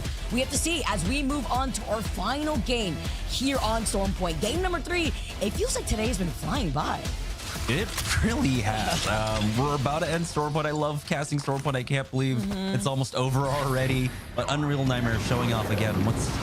You have to prioritize getting these Tridents away. So no one from 100 Thieves over there is going to go ahead and pick that one up. They do have one more to the northwest of Cenote. And so that should be free for them to pick up. For right now, Unreal Nightmare again. This is a team we saw early on in the split have a really great performance and then dropped off in the next match day after that one. Oh, no. T-Law, we were talking about it before the break. They needed to turn around, and looks like, again, the variance here in North America, where we're just not able to get, you know, repeat consistent performances out of any of our teams so far. It has been up and down for almost everyone across the board. It's tough. It's really hard with what's at stake, honestly, for Team Liquid. This is a team that I feel like over the past year specifically have struggled in finding their footing. Yes, they've gone through iterations of changes. Now, you know, they're all back up together. Nizul is playing for his life, but this team DMG, you know what's crazy to me, Jamerson? I actually recognized Future Stream's name, but I wasn't sure until literally in the last game. I'm like, I need to double check because I forgot to double check last time. But I had played with this really cracked ballistic about a year ago in Wildcard. I think this ballistic dropped like over 8k damage, and obviously like Wildcard, not Wildcard, rather 3 strikes. As you can see here with the tracking on the charge rifle, dude dropped like over 8k damage onto 3 strikes, and then we followed each other on TikTok. He's like, oh, you casted ALGS? I'm like, yeah. Go over to his TikTok. It's the same guy that we see right now trying to finish off Team Liquid, and Nizul is tired. He sees one player from DMG trying to chase him down, and that was for mi amigos. So now he's gonna leave right now. He's gonna try to see if he can recover his friends' banners and maybe restabilize Team Liquid, because they need this on his shoulders right now if they can. And I'm not too sure if I just heard that zipline maybe up towards the cart. Hopefully it's not an evac, as he's going to try to survive for the rest of Team Liquid. Unfortunately, though, I'm trying to look for a replicator. The closest one may even be Coastal Camp, where Unreal Nightmare will be at. And they will also have a Survey Beacon scan in a rain console. So it won't be isolated with other teams that may want to look to trying to rotate. They're thinking 100 Thieves that will take their time to rotate from maybe the back end with the Trident. Oh, surprising. NIP actually misread their scan. Right, so NIP came in from that south side and they hit up the survey beacon, and note that there are 3 separate players. It's DMG, 2 players of DMG, and 1 player in T-Law, and they counted it as like, oh, it's 3, it's a full 3. They didn't note that it was actually an isolated player they could have gone after and gotten a free point, but they do end up going straight into Launchpad. We've seen these circles before, I believe earlier, I don't know, match day 2, one ending off that, the middle finger here at Launchpad, just off the tip of it. So they are getting there early on. Again, having that Trident in position for indestructible cover proves to be so invaluable here. So I get that, but it's kind of unfortunate they did end up missing out on that solo of Team Liquid Alienware. As the EMP comes out, Stallions now looking to get aggressive, and it's Oblivion on the other side of this one. And they're not alone too. I believe we just saw Rock, by the way. Baxon was trying to get into position, but if the double EMP wasn't enough to try to grief your plan over in that corner, I'm surprised they're even still alive, but it may not be for very long. Oblivion, they get eliminated. Team Inferno eventually follow up right afterwards. NIP are still claiming heads here as Stallions are looking to get into position. Actually, conveniently enough, a pretty good spot to be at if you have an altar when it comes to repositioning, but NIP are in the line of sight of so many other teams, while Noctis trying to get in on the action. Oh no. Luckily, of course, they do have the Gibraltar Newcastle, which has been pretty much the flex that teams go to once that Newcastle ends up getting banned out. So having the Gibraltar and that Rampart, you still have that layered defense. You just don't have that extra kind of, cover my ass angle there, but they do have the Trident in position. They've got the other cover to utilize. It's just, you got to make sure you keep your head down. You keep your head down because teams do have angles in there. For Team Liquid Alienware, though, Nizo was able to get his players back on in, so Yanya Jaguar is dropping back on down. We do have 100 Thieves over at Echo HQ, who, if they heard it, could try to go for this fight, but it looks like they're going to put a lot more focus on getting towards that south side of the zone. I mean, they do have the ring console along with that survey beacon to play off of, so it's a natural point for them to stop off at. They can go back on over to Devastated Coast after this. So I think it's about, again, 100 Thieves. Slow play these games. We saw it in game number 2, where they were basically keeping track of VP the entire time over there at North Pad, over by the Trident spawn, and slow played it out there. They weren't getting overly aggressive on these fights. They were just making sure that they were controlling their side. And we get to see the MVP clutchness, by the way, here for Team Liquid. A team that was down to 1 from Nizul has brought everyone back up to par. It will be slow for them, though, since they still have white Evos, and they're going to have to forcibly play objective, while 5-Star are trying to get some KP themselves involved in a fight. One of the teams rocking that crypto, and it's about all that information you could try to obtain here, with Dark being that fragger that we keep seeing Dark getting to these positions. That's why you also see Dark being on this altar to try to reposition quickly. You gotta be careful here, just a bit. Again, it's so early on. You don't quite know, if you haven't been able to hit the scans in a while, what other teams are around you. For KCP, you can see that, yeah, they've got Dark there. There was Orin as well, kind of split up. 5-Star still looking for this fight. Dark actually getting pretty ballsy with these plays right now. Again, he doesn't quite have the backup of his team. He does have A1s in the sky, though, keeping tabs of that squad, and so he notes that they're backing off. They'll be able to at least creep up a little bit. KCP avoid a large portion of this fight for right now. They'll go ahead and back away. I think it's very curious to also state that there's actually the 12 cryptos in this lobby. Alter is the most picked legend, which is even crazier to think that we won't have Alter going into E-District. But it's not so surprising with the way that a lot of the games have gone down in other regions too, in a very similar fashion, right? So now Alter not available for that next game. Instead, with 100 Thieves, not even one of the teams rocking the Alter. It's the Mad Maggie, the Warden herself, and a beautiful kitted up G7. He's still trying to build up into those perks. Just needs a bit more damage here. And 100 Thieves with Jen Burden back in form is trying to take this fight versus Future Stream's ZMG from the other side. We were highlighting this fight that would eventually come here, and it's going to be the big fight over the objectives. Having that map scan, having the survey beacon scan as well. A knock from the defensive bombardment gives them the advantage. 100 Thieves instantly slide on in. Nice snipe onto that drone there, and that takes out a lot of the fighting power, a lot of the comeback potential for DMG. 100 Thieves are just going to go ahead and completely put their foot on the pedal here, chasing down Chaos Feelings, and it's all up to Future to try and keep them alive for now. He will have an opportunity to try and back away, but I think he might actually be running into Liquid Alienware. Remember, this is how we all started things off. DMG versus Liquid Alienware. Now the tables have turned. Back to the scene of the crime with maybe a little bit of revenge sprinkled on top. We're gonna have to see how that plays out because again, I don't believe there was a replicator at Echo HQ. That's why we saw Nizu even wrap all the way around. So the only replicator is outside of that next zone. Hopefully we'll see DMG maybe try to recuperate. It is the crypto, so if you have only one player left on your team, it's best if it is the crypto to pick up those banners and get that remote beacon res as Shopify look like they're in trouble once again. DGAP pushing straight forward. James Fearless has to be careful. As the tip of the spear for his squad, you can see he instantly decided to back away. Oh my goodness, with about 5 HP, he will be able to make it back to the safety of his squad, but he did do a decent amount of damage to Shopify Rebellion. Shopify Rebellion, though, have made the swap off. They've got the Crypto, Alter, and the Mad Maggie, so they want to fight. So they were expecting a huge swap off of onto Gibraltar's in this lobby. And right now, Shopify Rebellion, their sole goal is to take this fight, but they've got to be careful. Or an Esports coming in from behind. Avali is able to trade back, but Zainu comes on in, bringing this down to a 1v2. Golden now brings it down to a 1v1. And the third party is coming out, and it looks like both of these teams might fall.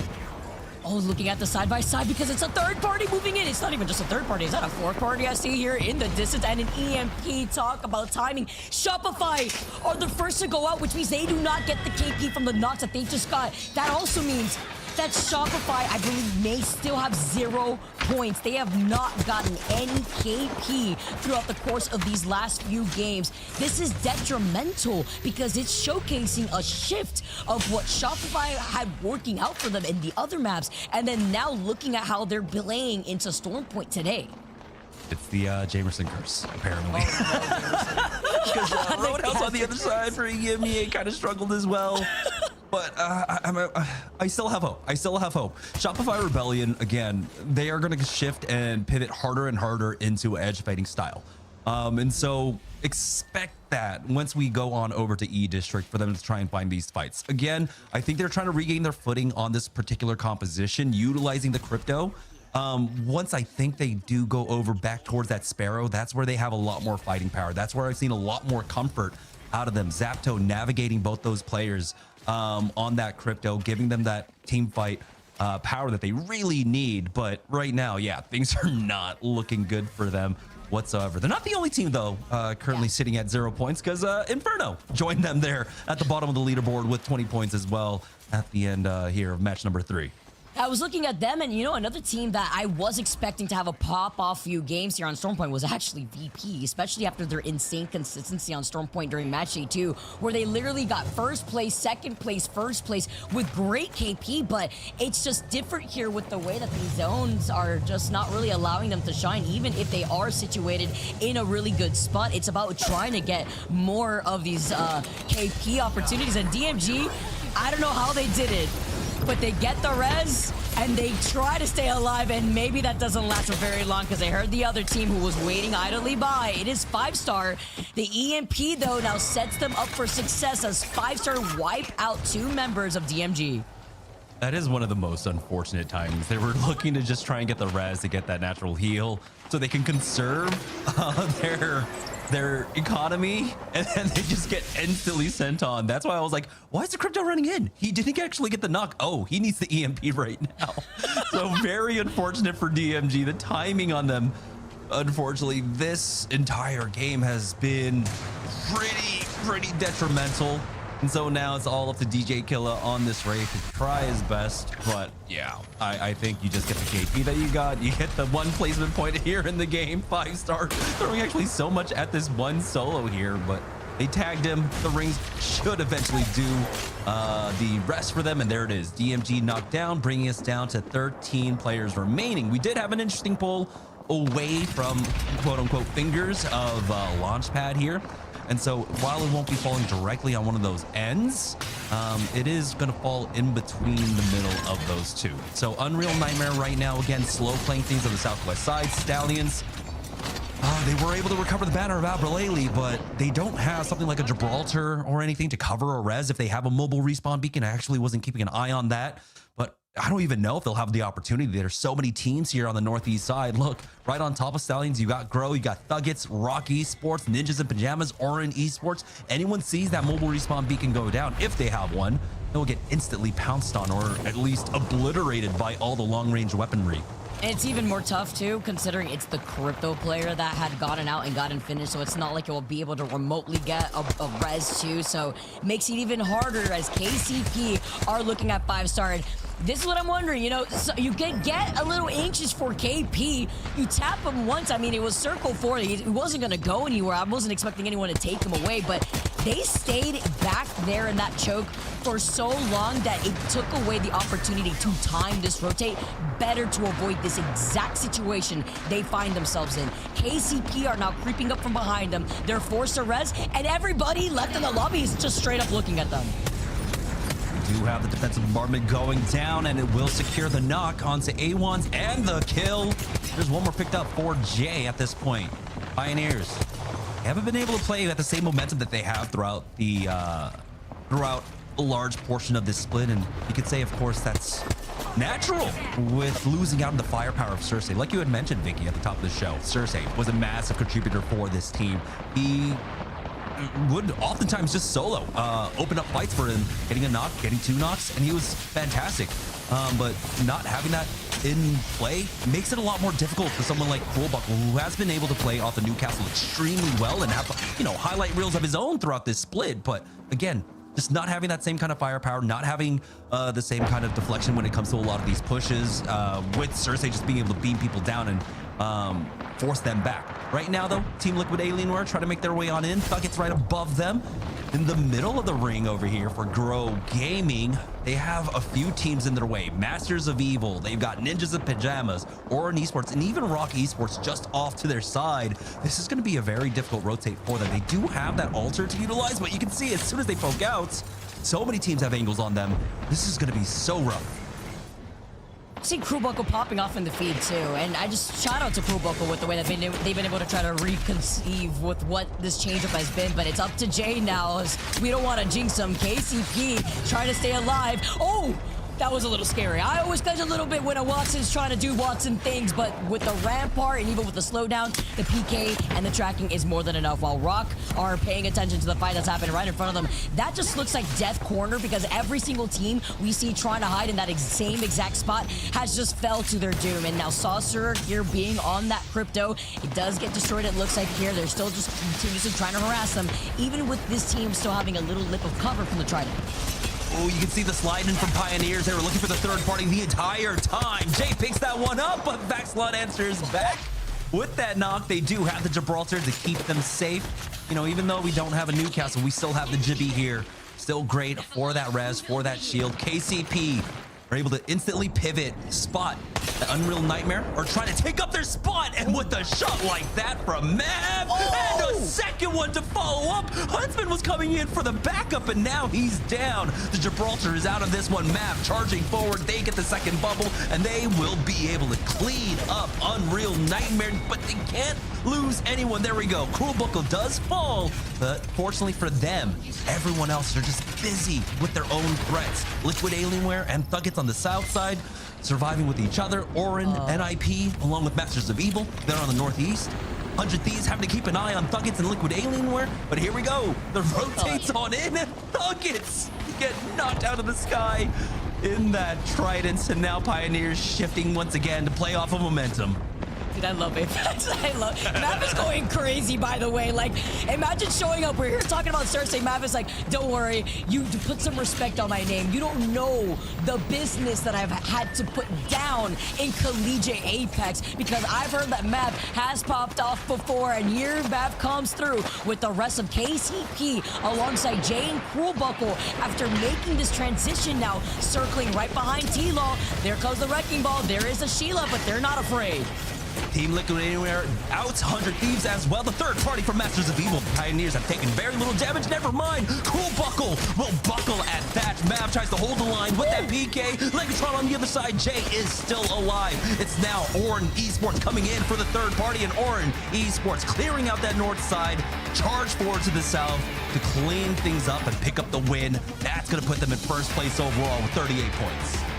Dude, that was KCP just dropped like a 20 bomb as a full squad, right? Like I don't even know. They just went so crazy. I saw Mav with like over 8 or 9 kills. Like that was crazy show work from KCP. Orin in a really good spot to go in for a 3P, something that we're seeing more consistently within the early part of the 6-game series. That may not play out to that same degree depending on where these teams find themselves going into like game 5 or 6 at the very end of our series. But KCP, what was that? We were talking about them. It was like we just summoned it into fruition, Jamerson. As we take a look at the match results, let's actually see how much damage they did, how much KP they were able to obtain. Are you kidding me? It wasn't the 20 like I thought, but it was 19 KP.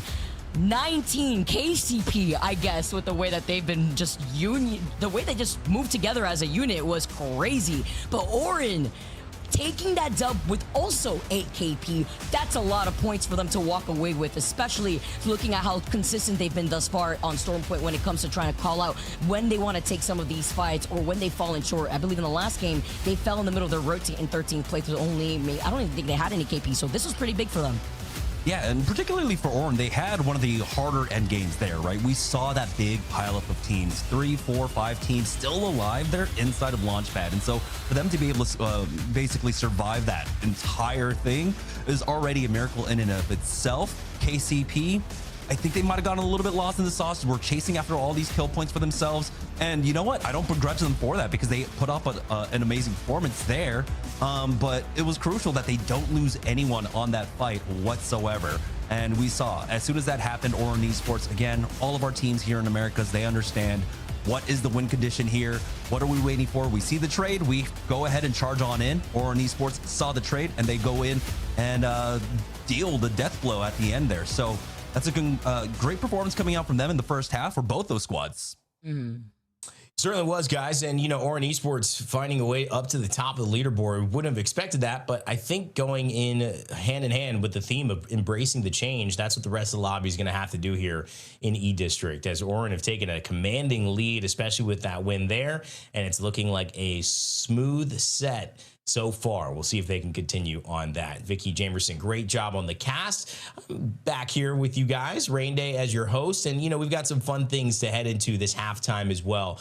You know, first thoughts, obviously, it feels like that third game always kind of goes pretty fast on Stormpoint. People feel like they know what they're doing on it. They feel like comfortable, and I think that we sometimes get looking ahead towards what they're going to have to do for E-District versus really finishing strong on Stormpoint. But, you know, at the end of the day, those are the intricacies of having a pro team. And, you know, me may be seeing it from the outside, but inside, it's very, very different. That's why we have an inside man. No, it's not Denzel Washington and Clive Owen. We're actually bringing in somebody who's even better looking and more accomplished. That's right. Hodzic, our friend from the very beginning. How about that for an intro, buddy? I mean, definitely very flattering. Not sure I agree with most of it, but one of the better ones I've gotten. Thank you. Well, I'm glad. I hope you remember me in the future when, you know, you're on big orgs and things like that. Obviously, the joke and also the truth is that you were part of that Stallion shakeup, my man, and you left that team. Obviously, it's late in Pro League. You yourself admitted that it's kind of a little bit of an unfortunate timing in terms of not what you would have planned. How have things been since that, and what is kind of up with the state of Hodzic now that we've got Japan in for championships in a few months, but obviously the end of this Pro League here? Yeah, I mean, it's definitely a really tough time to do roster changes. You know, obviously Japan is right around the corner, not literally, but in terms of, you know, the actual like Pro League days and gameplay days you get to actually practice as a roster, you don't have a lot of time. It's unfortunate.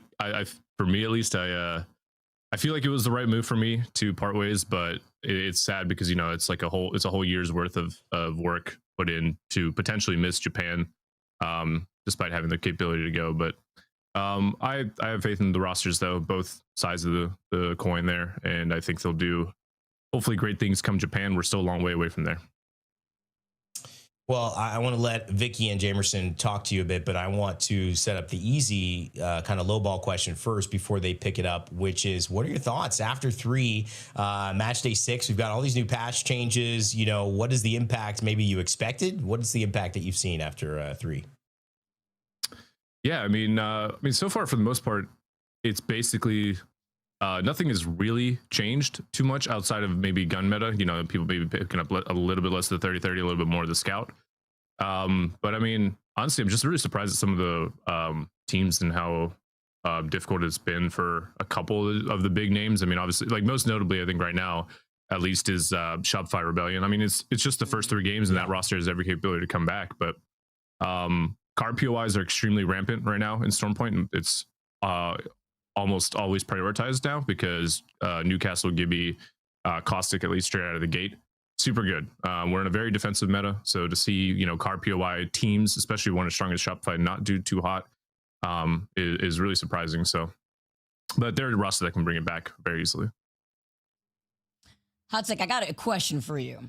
So, looking at the results of what we've been seeing from a lot of these players, what are your thoughts specifically about the Challenger Circuit players that have really, they have just risen up thus far, I think, within the last year specifically, more than I've ever really been aware of, I feel like, and that's coming from somebody who covered Challenger Circuit for 2 or 3 years or so, and seeing these players that I'm familiar with their names really starting to show up here in Americas, a region that's pretty difficult to contest with. What are your thoughts so far on the young gun talent that we have now approaching the scene? I mean, I think it's kind of like the natural way of things, right? I mean, we're in year 6 of the game, year 5 of Pro League, right?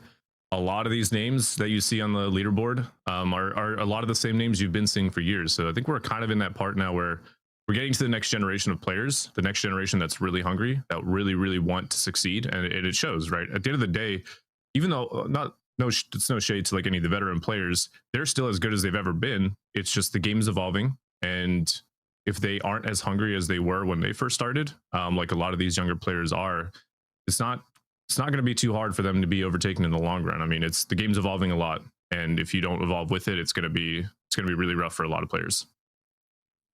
Yeah, and you touched upon it there just beforehand, where you were talking about, you know, not seeing Shopify Rebellion do well here in the first half. But I mean, that's kind of been like the running theme, I think, here in America, is a lot of our top teams also having just these terrible days, right? I think ZZ went from almost a win to scoring 0 points whatsoever, and now they're watching the rest of this lobby. And it seems like to be a recurring thing amongst our top teams right now. What do you think is going on so far? Is it something to do with the meta? Is it still teams dealing with the roster changes? What's going on with the variance here in America? I definitely think a lot of it is roster changes. I mean, the sad thing about Pro League, and a lot of my rosters have been kind of victim to this, and this is something you don't see, it's something that you only learn kind of like behind the scenes, is if you have like one bad day, or one bad really bad scrim day, or like one bad Pro League week with like the scrims leading up to it, you see a lot of players start to kind of give up on each other behind the scenes internally, like mentally, you know, and they start to think about what their options are roster wise, right? They start to not, rather than working on the problems that the team has and building each other up and trying to figure it out and come out stronger on the other side, a lot of them just think about, oh, well, this team's not doing well, maybe I can join them, or maybe I can grab one of their players on my roster. And I think a lot of that is kind of low key happening a little bit behind the scenes. There's a lot of other things. I mean, the game is really hard right now, truthfully. Every map plays differently, requires different characters. POIs are depending on what POI you're playing on, what game number, like everything. The game is so complex now. So sometimes I think teams just struggle to adjust to that. But I do think a lot of it is like, hey, like I just don't really believe in my teammates. And then that's kind of like, that thought is almost like it's like a parasite in the back of your mind, right? And it infects the whole team pretty bad. So I think that's a kind of a lot of the case of North America. And I think that could be potentially, I'm not saying it is, because I haven't talked to anyone in ZZ, but it could have been potentially maybe something that like kind of affected them in the past. Well, I have a lot to say on that. I won't say it here. Maybe we'll jump into it in the game, but I think it's a great point. I think anyone who is listening to that, you hit the nail on the head for a lot of what we're seeing in the ALGS. I wonder if it'll change. If not, you know, I wonder who will take advantage of the fact that there are very few teams who are sticking together and getting those, you know, those valuable moments of going through tough times and coming out on the other side to become even stronger as a squad. So I appreciate your insight, man. And it's always great to talk to you, Hotsick. Thank you for the wrap up. It's gone by quickly, so we enjoy having you on Halftime, man, and hopefully we see you very, very soon. No, thank you guys. Always love being here. It's an absolute pleasure. All right, Hotsick, formerly of every single team you could even think about that he's coached. It's just been incredible to watch his journey. And obviously, without a team now, we'll see how or if that changes. We've got some fun content, though, that we've been putting together on our socials, by the way.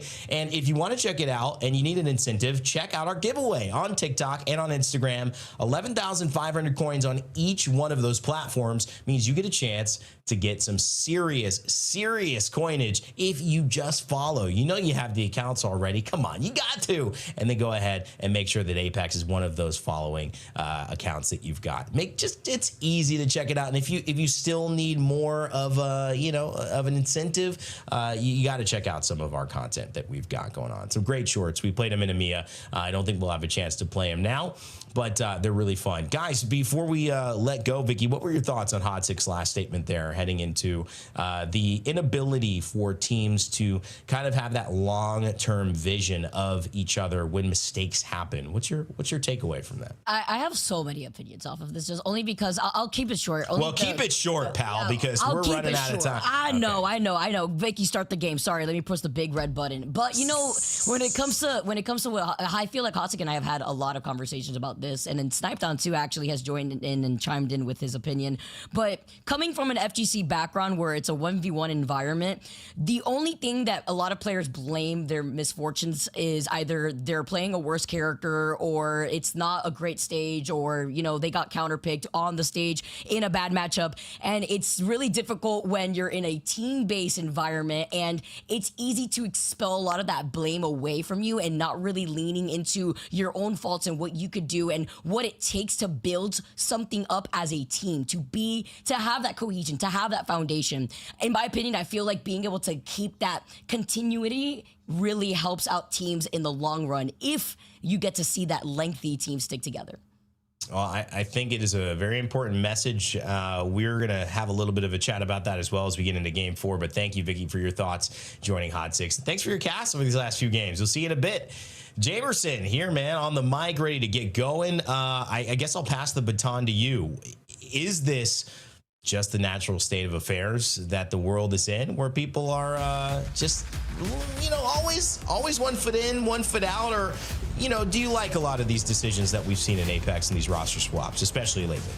It's a very unfortunate situation that a lot of our players find themselves in. So I completely understand where the roster swaps are coming from. But I mean, as a spectator, as someone just watching from the sidelines, it's been so hard to, wrap your head around all these movements. I'm trying my best, but it's so difficult. And I get it. You want to secure that spot at Champs. Champs is the most important thing whatsoever here. But at some point, you just need to commit to a team. And it's really unfortunate that, this is happening to a lot of our rosters. Hopefully, though, with however many match days that we have left, along with regional finals, that, a lot of our teams that are struggling right now can find their footing. The KCP, we're joining on board with them. And one thing we didn't note, by the way, Rain Day, I mean, you don't have to note it because this is, not your first time casting E-District, but it's E-District at day. This is my second time casting E-District at day, and I love it. I love it. It's so nice and bright and cheery. And it's clear. I mean, I don't know if it's because, my eyesight is worsening as I'm getting older, but nighttime was just difficult to navigate in this map for me particularly. The aesthetic doesn't beat anything. That was nothing beats it. It was amazing. But when it comes to clarity, the daytime has certainly helped, just from a perspective of someone watching top down, watching from these POVs of these players and talking about the action. But I want to know, have you guys enjoyed the change? Have you wanted it reverted? I've seen thoughts both ways, but generally I think it's been a pretty positive, well-accepted change here on daytime. As E-District just is one glimpse of what happens seasonally as these maps change. They get different lighting, they get different updates. Apex is a live service game, so you're going to keep constantly seeing new and exciting things happening to all of our maps. Might even see a different map added into the rotation for Apex Legends Global Series. You'll have to find out and see. As Jamerson, our zone has gone northeast near Galleria, center of that area where DMG, Grow Gaming, and Rock Esports have already found space. Yeah, a lot of people are expecting this one to pull more towards that Heights area right now. Rock Esports are a little bit split up in that regard, so they do have to be careful. DGAP moving in, CIMJ along with Oblivion. DMG were a little bit delayed on this rotate, and so they do have to take their time working their way on in. And as they do that, they've even got Unreal Nightmare there showing up behind them. One thing I want to keep a note on is as we now get into the second half, for some of our squads that we know like to get aggressive, Shopify Rebellion is going to be one of them. It's going to be a hard edge game for them. They've got a lot of teams ahead of them, 5-star, Virtus.pro, Fire Strays. And so this is where I kind of want to see them to right the ship. Again, 0 points after 3 games is something that we've almost never seen out of Shopify Rebellion. They do need to turn things around here. And so I want to see if they can turn up the aggression, but in a smart way for themselves. Team Liquid Alienware finding themselves in a few unfortunate circumstances in the last game. At the very least, have put up points, right? Very often we say, you know, 5 to 6 points per game. That's kind of what you're really shooting for, to at least keep yourself in the running. And that's what they've at least been able to do right here with 16 points. So here in the second half, there's still a huge opportunity for Team Liquid Alienware to turn things around. And you can see a big AMP will create the space. We'll miss most of the damage though. Unreal Nightmare fine with that as they'll push forward and set up a rampart wall on either side, just trying to hold here. This is the main game of posturing that's going to take place in this area if you get here early. And that's exactly what they want. They see the Wraith creating that dimensional rift. And she's going to try to find a pop herself into a spot that the team can rotate in safely. Unreal Nightmare trying to stop it, realize it's just better to hold here and not worry about something we can't control. That was a good call. Huntsman was watching their back. You saw Davis along with Rails keeping tabs of Masters of Evil rotating back, but you always have to watch your back, and in doing so, they note Virtus.pro here on the rotate, and VP have actually rotated right into Masters of Evil, so they got to be careful. They will port back, and now Unreal Nightmare find themselves in a very awkward situation. They do have the high ground here, but there's multiple threats that can jump on them as we join on board with 100 Thieves. They got Stallions on the other side of this fight right now. Verholst just backing away. Oh, Orin! I don't even know where that shot came from. Taking out Mav. KCP now in a 2v3. And Cruel Buckle gonna have to go big. He hits one. Is it one and done, or he's got another one in the tank? He throws the fences out to buy some time, but here comes Jay to back him up. Mav is down, so the question is, do they posture and try to get the low? They go in, but they completely miss. And that's a big one from Jay. It's up to Cruel Buckle. He's got to reload the PK. I'm not sure this is just a math problem now. He does some fancy fingers. Oh, but the Watson fences still leave him defenseless. And that is the end of Pioneers. It's a nice attempt from Cruel Buckle, but Mav going down early sealed their fate. One of the big things there was the knockdown shields, right? I think he got felt a little bit safe playing behind the knockdown shields. Unfortunately, 2 of them were not his, and so they were able to drop that just in time to give him that shot and secure that. Orin Esports taking out KCP. That is huge. KCP were sitting at second place with 31 points now, and now Orin Esports, who are our lobby leaders, have a huge opportunity now to try and grow this lead and take a win on the day. I like Orin's aggressiveness here. You're feeling it. Keep it up. Charge rifle in the hands of Verholst. Riot drill in the other hand. That's a dangerous combination. One of the best in North America. One of the best in the world with a weapon in their hands. Phony's done a great job of taking 2, I'm going to say it, what many people would say, rejects. IGL said, I don't want you. The 2 of the best IGLs in the game said, I'm going to find another person to team up with. And of course, there's more in the conversation there, a lot more. But the fact that they found each other, the fact that Phony found them, man, it's been something we've been wanting to see. The results of the experiment didn't quite happen, of course, in our midseason playoffs as the EMP comes through. Phony got sick there, but really Split 2 and Champs is where they want to make their big statement. They're getting ready for it. Jim Burton back in action with them as they get a little pressure, but they apply a little pressure of their own. EMP from the other side here, but they answer it with that wrecking ball, forcing them back. The Riot drill keeping them up. They haven't cleared this drone quite yet, so a lot of their positions have been given away. You can see Phony looking up, trying to spot that one out, but they get tagged from a distance. on the other side of this one. 100 Thieves, though, have done enough to at least try and dissuade this push from 5-star. Now they're just waiting them out. 5-star are just eating the ring. 100 Thieves have plenty of space to play off of. Dark might be getting chased down by Verholst here. You can see Awans goes for that peek out. Verholst tags him, and now they finally find that drone and clear that one out. The 5-star might be able to creep in from the low ground right underneath them. So 100 Thieves threw a lot at this one, but luckily for them, they should have time to get a lot of their cooldowns back. You can see, yeah, he's already at 40% with that wrecking ball for himself, and it does look like 5-star trying to back away, but no, Verholst will not allow it whatsoever, and they secure the thirst at the very least. And for 5-star, I mean, this is almost an unrecoverable position because they have multiple teams actually trying to gatekeep them right now. Rain, it's not just 100 Thieves, it's also Fire Strays, just a little bit more towards their northwest that are keeping an eye on them there. So I don't know how much longer they'll be able to survive for. We'll see how many more meds they have left, but they are getting tagged on that slide down. Always going to be one of the difficult things to navigate when you see a team competing for that spot with you. You're mirroring them. You have to engage. You don't want to engage. They happen to be taking the spot that you want to take on the opposite side, and you know that it's better if you didn't have to deal with them. But there's a part of you that knows if you don't deal with them, it's going to be worse later on when you really need to. And so that's what these engagements are. 100 Thieves not shying away from it, but unfortunately for Awans, it does not go their way. And Fire Strays clean up a little bit of the action that 100 Thieves kicked off by taking down Dark Knight.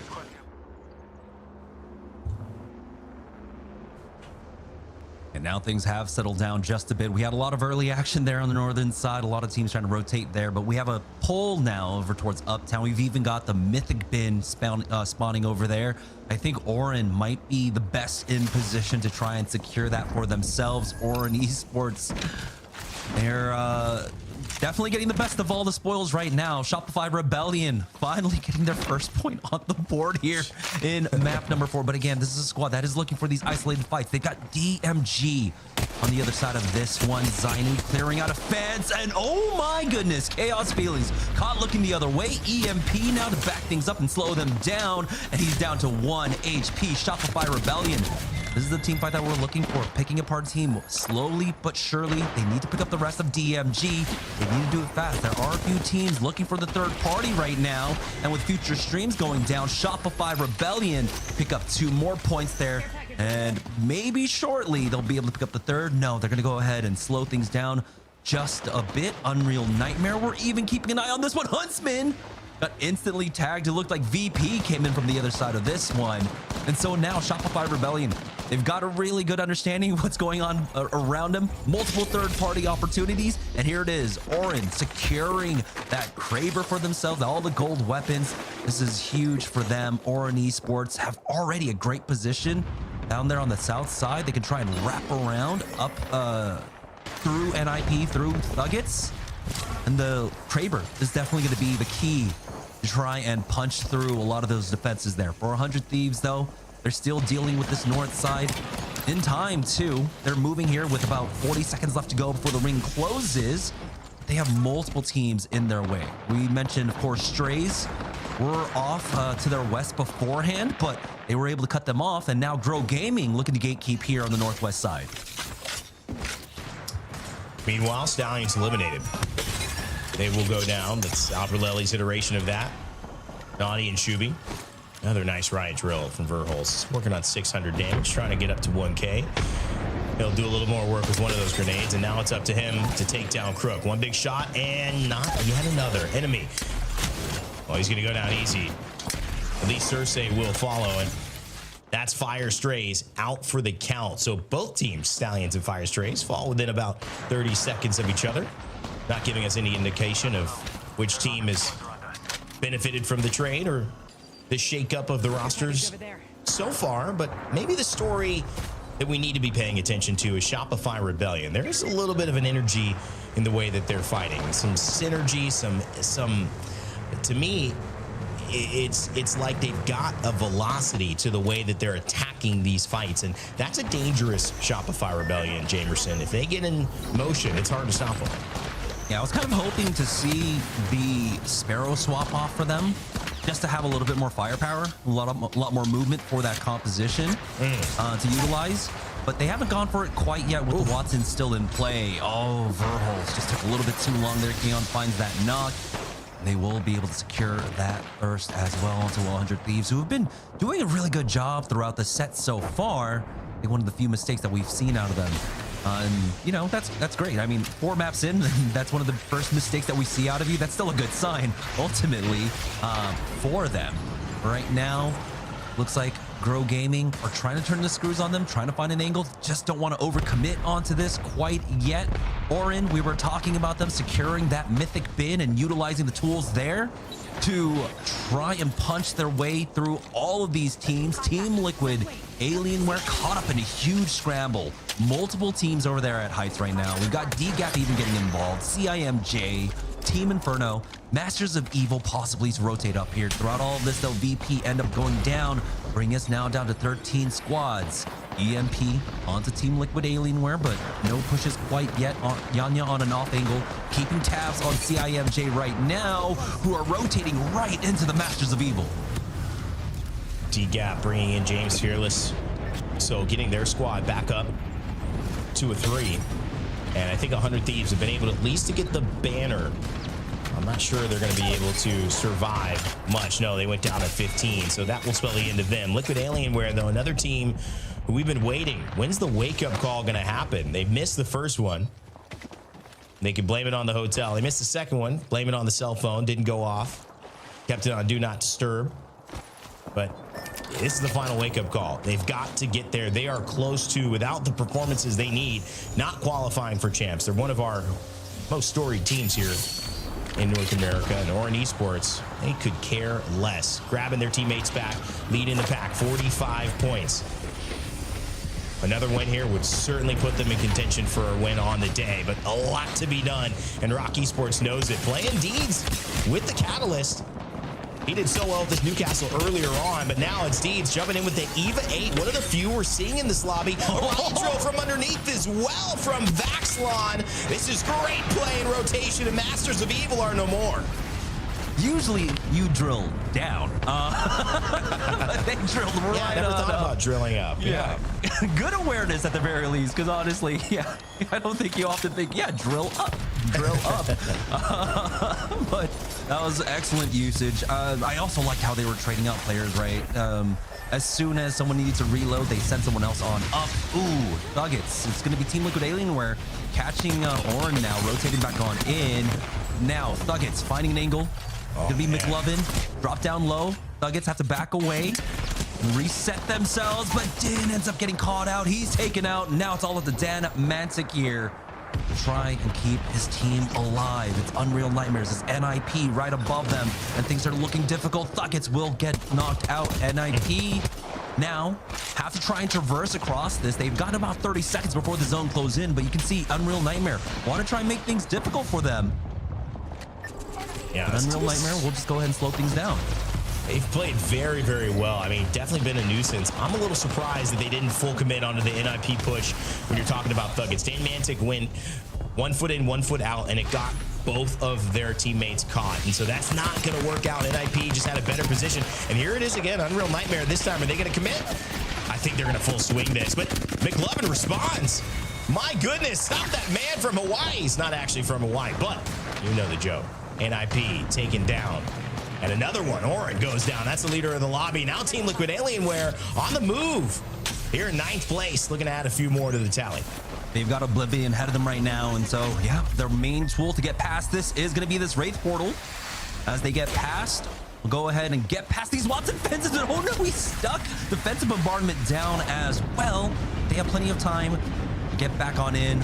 Jaguars get through that port, throws down that bubble for themselves, but they've got to go ahead and get inside of a building as soon as possible. Nizo ends up falling, so they have to back up through the port once more. Yanya is taking a lot of damage here, and you can see Oblivion spot them out. Yanya trying to delay things for as long as possible. They're on the cusp of securing a little bit more placement points for themselves, but Team Liquid Alienware will ultimately fall now.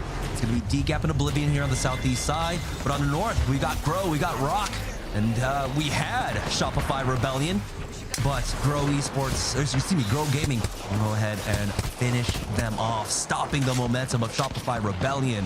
We're looking to turn things around here in game number 4, but it's Grow Gaming now with an opportunity to catch up with the rest of the lobby. They are currently sitting in 5th place. Oblivion right behind them in 6th with 30 points. And they've been quietly successful throughout the day for Oblivion. We've seen them from here, here and there, and we've been seeing them being able to pick up a lot of kill points. But it just hasn't been a huge performance out of them quite yet.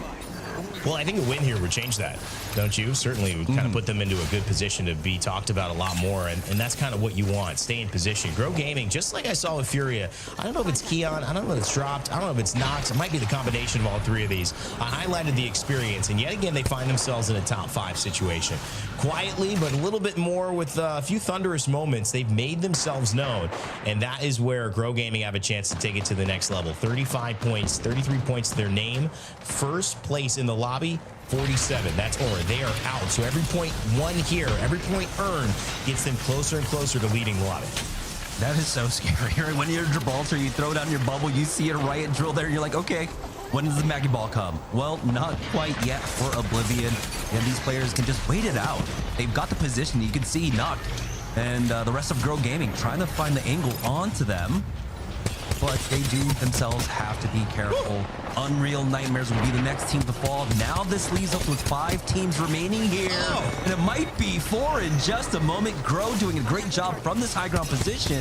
But throughout all of this, DGAP, Team Inferno, they're waiting around on the edges for basically the victor of this fight, and then to clean up with the 3rd party. Oblivion ends up falling. Now we're coming down to our final 4. This is unbelievable from Grow Gaming. I mean, the shots that they're hitting, you look at the impact they have had on this game, it's unbelievable. They're the reason 100 Thieves lost Verholz in the beginning on that rotation. The shots from the scout, we got to see them firsthand. Noct has 8 kills already, and Keon and Dropped are firing on all cylinders. They've got the high ground. They've forced Rock to go ahead and make a rotation towards what will be DGAP, and I think this is Grow Gaming, who have found a lightning in a bottle and are trying to capitalize on it. Jamerson dropped here with the PK, waiting for the Catalyst Dark Veil to fall. Can he find the light here on James Fearless? Oh, certainly. It looks like it should be Grow Gaming with the victory, but they're going to have to finish a couple of these PK shots to do it, and that'll be no problem, they say, as Keon knocked and dropped. Find the synergy. They find a way. Yeah, it was just a matter of time for this squad. Again, when you come in with one of the best anchors in Apex Legends, with Keon there, who just already understands his role and what he needs to do, it's very easy for Dropped at that point to kind of lead the team when it comes to a lot of these messier late game engagements, right? Keon just understands ultimately what he has to do. You can see the full faith that Noct puts into his anchor. He's able to go so aggressive there and know when the swap out comes in. And so that's why he was able to take that position. When Rock was making that push, instead of waiting for the trades, Noct gets very aggressive in there to try and pick up the kill points for Grow Gaming. And honestly, it comes down to the experience across this squad that allows that to happen. And you look at that positioning across the entire game. High ground to high ground to high ground. They were always in the best spot every game. I said they captured a little lightning in the bottle. It's a big win, 27 points. I think that's going to be enough to jump them into 1st place. Remember, they had 33. They were in whatever position they were at that time, but 1st place was 47, so it was only 14 points away. I think they've done enough here with the win to go into 1st. But look at this performance from Rock Esports as well, and DGAP. I felt like Rock, Jamerson, again, really solid team, and they showed it there as well. That's a lot of kills between them. Yeah, and what I'm really looking forward to is just the series results at this point, because like you had mentioned, there's just so much volatility on the leaderboard right now. So many different winners across the day that it is extremely close. 1 point, Rain Day, separating Grow Gaming and Orin Esports right now. But again, they're not even that far ahead. At this point, we saw a massive lead, almost something, 20 points in EMEA from 1st to 2nd place. But here, it's still anyone's game with 2 games left to go. Virtus.pro, Shopify, Rebellion. These are teams that we don't expect to see in last place, and only with 7 points after 4 games played. But things have not gone their way. If any teams can bounce back, though, we expect to see it from them. And also, Orin Esports, can they keep this up even after the big game from Grow Gaming? Still in first place after 4.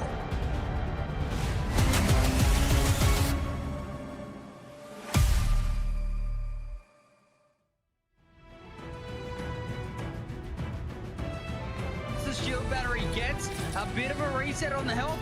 Thinking a medkit here is mental. Vixeria needs to find his opponent, but he's playing defensive.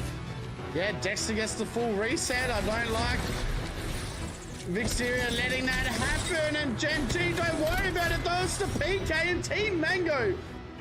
They're left inside. So Zicky now moving in. The nade's going crazy. Gen G looking good once again. Gen G are absolutely cleaning house here, as you say, but remarkable team. Still the full trio need to hit the go button. They go too late. It looks like the fight's already been cleaned up. Gen G are ready for a Zicky falls, but Dexter responds, and Dexter with the R9. Side of this ring trying to survive at the moment. Gen G are going to go out. Somehow they take down Limo. Now they have to go out into the open. Rolling Thunder coming down. I think you might be right, Sony. This might be Gen G taking it. They look so good right now. The G7, the PK. There's only one man left. What is Esports? Wait as well for them to move on into Pyjamas.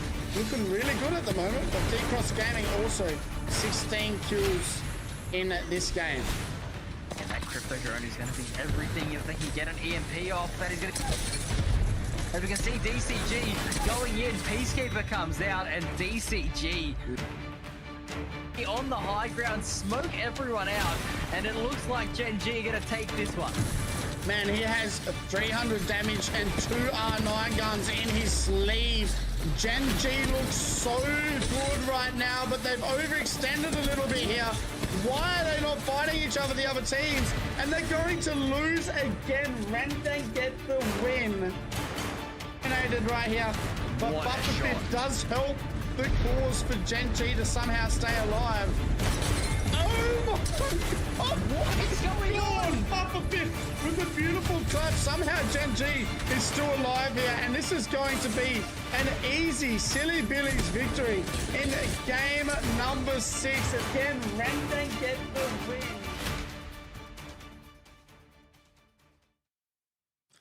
Red Bull is the official energy drink of the Apex Legends Global Series.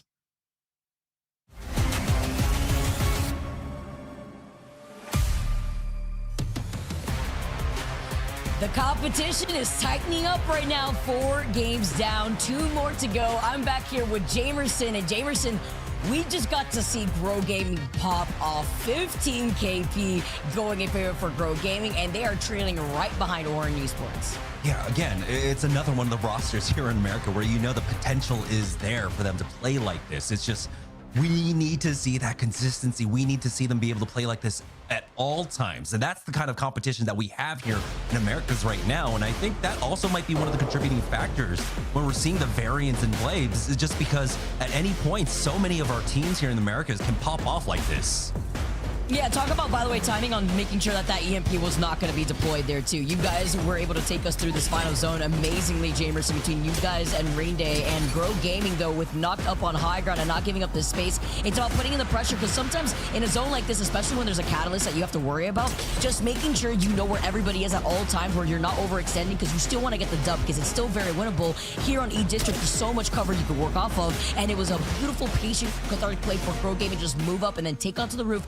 And with these PK shots, it's the patient play. Better patient, and, you know, better late than never, as I always say, Jamerson, when it comes to trying to take these dubs. Yeah, and in that team fight, once again, you got to see, like, the role of the anchor, what they really do bring to the team, right? Swapping out when your entry gets low and being there just in time to make sure you're covering the retreat and stuff like that. That's why Noct was able to play on that rooftop despite having 2 teams below him and play that opportunistically, picking up a lot more kill points than they would have otherwise gotten if they had just waited to 3P. Instead, they got in the middle of that fight because of the strength of the anchor and the position that they had. So it's great to see that they were able to really take advantage of that kind of situation.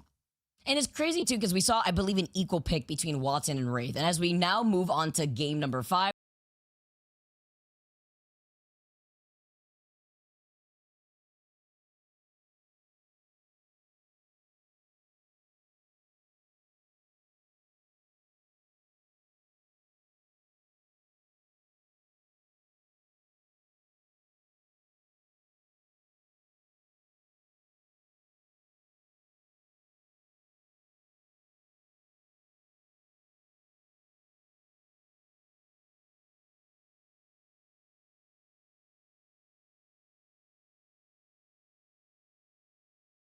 having a crypto on the backside to give you that extra just eye in the sky. It's very reminiscent of how Alliance was playing throughout a large majority of split number 1, right? Effect and Lucky basically playing their own game while Hawkes is just in the back with his crypto drone telling them where any threat might be coming in from. And we have a lot of that here. They just haven't been able to find the kind of same synergy playing along with a crypto in their composition. But I think as the split goes on, as we get closer towards that final day, we will see a lot more teams really sink that in.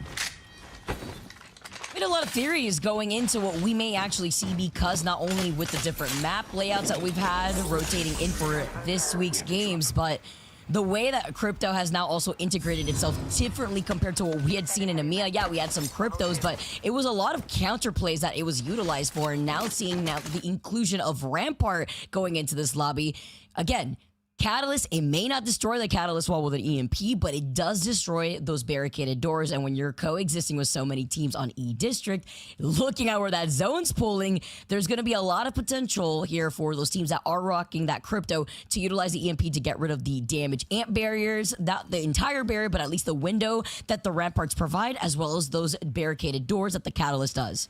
Yeah, we still have a few Gibraltars in the lobby, Masters of Evil, 100 Thieves still running that. And so this is going to be probably the hardest games for them to try and play that Gibraltar. Oh, even Team Liquid Alienware have that. So with so many cryptos in play, this is going to be probably some of the more difficult games for those 3 squads right now.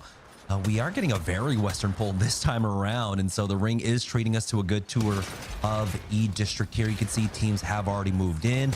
Unreal Nightmare, they have been so good throughout the vast majority of this split, being able to play priority of zone, getting into center zone right now. They have converted on that one pretty well throughout our series today, especially on Storm Point. We saw a lot of rings getting fairly close to them. They did have, I believe, options to go for the Jibby rotates as well with the Trident and get themselves into position for that. So that's why they find themselves currently here. 3rd place, 35 points, well within reach of our 1st and 2nd place teams. I think only trailing by about 10 to 12 points. Meanwhile, teams like Shopify here are, only at 7 points throughout the course of the day, and now maybe trying to find their footing on a different map here after finding 4 KP or so between that last game. But the teams have already found some safety here. You could hear that Sheila singing over across from where we're currently seeing Huntsman, and other teams now trying to coexist up by that one hill though that leads up to the street on the high ground. We've seen this circle sometimes pull towards that open building to the left side of that street. So see maybe if that's going to be the direction of where that zone ends up pulling towards, while Rock Esports already with their pings are also trying to plan ahead with their rotate with Saucer. The iPad kid just scanning up ahead just to make sure their planting is safe and just being able to get that survey beacon. Yeah, the survey beacons are probably the most important thing here. I don't think, too many teams are expecting this one to go down to Neon. I think, yeah, just like you had mentioned, that that ring pulling over to the street side is more than likely where this is going to go. And everyone has put basically their faith in their ring calls on this one. So it is going to come down to those survey beacons, trying to find any empty spots inside the zone, or if you have a possibility of rotating in late on a slow side of the zone. So that's going to be crucial for them. So I think they are going to stick around on the edges here and try to find a few more scans before they go on in. For Shopify Rebellion, though, they are rotating here on the slow side. They have the option to try and maybe take a push fight with NIP. They're getting tagged from behind for now. It's NIP actually taking the shots up on them. I love how Koifa was so ready with it, by the way. Also, I love the play of words with his in-game gamer tag, too. Definitely looks a little bit like Jason as 5-star Dark. If it isn't on the altar, he could frag out here on the Wraith. Talk about definitive roles. Well, the cat wall has been called in just to help restabilize here to prevent the third parties from pushing in, because you know there's an evil harvester right to their backs, and it's good. The block is gonna get hot. Yeah, they took a really clean fight there, so I don't think they need to worry about anyone else coming in for the third party. So utilizing the cat wall so early on is fine. They'll have plenty of time here. Things will now settle down around City Hall area. We do have Stallions. We've got DMG as well on board with NIP, which kind of lost them right now. Okay, they are on the western side of the zone right now. Sorry, excuse me. They got Shopify Rebellion that they're actually keeping an eye on the other side of this one. Yeah, there's so many teams literally piled up here. I don't even blame you, Jamerson, with the fact that Shopify are literally right next to them. So his 5-star VP are trying to make an appearance, as well as Masters of Evil. And it doesn't stop there, right? Fire's also right here too. DMG do get to respawn, though. 2 of those teammates, hopefully, able to see if they can find their footing in that next zone with how many teams have already beaten them to the curve. And it's going to be some tight chokes to get around, unless you have an evac tower on the north side of New Square, as we've seen other teams try to use. CIMJ also finding some safety from inside of this building. One of the teams that are on the outskirts of that ring console that they want to prioritize to see where they want to find themselves. But with the rampart, I don't expect them to be moving anytime soon unless they find where that next circle is going to be. Yeah, they decided to Wraith Portal out, and I think that's a good call. They had Oran Esports coming up from behind them. They did not want to get sandwiched in, but now they have to be aware. You know, they've lost track of a lot of teams in the area. They haven't been able to scan in quite a bit. They do get noticed that Team Liquid Lunar were just off to their eastern side, get tagged down.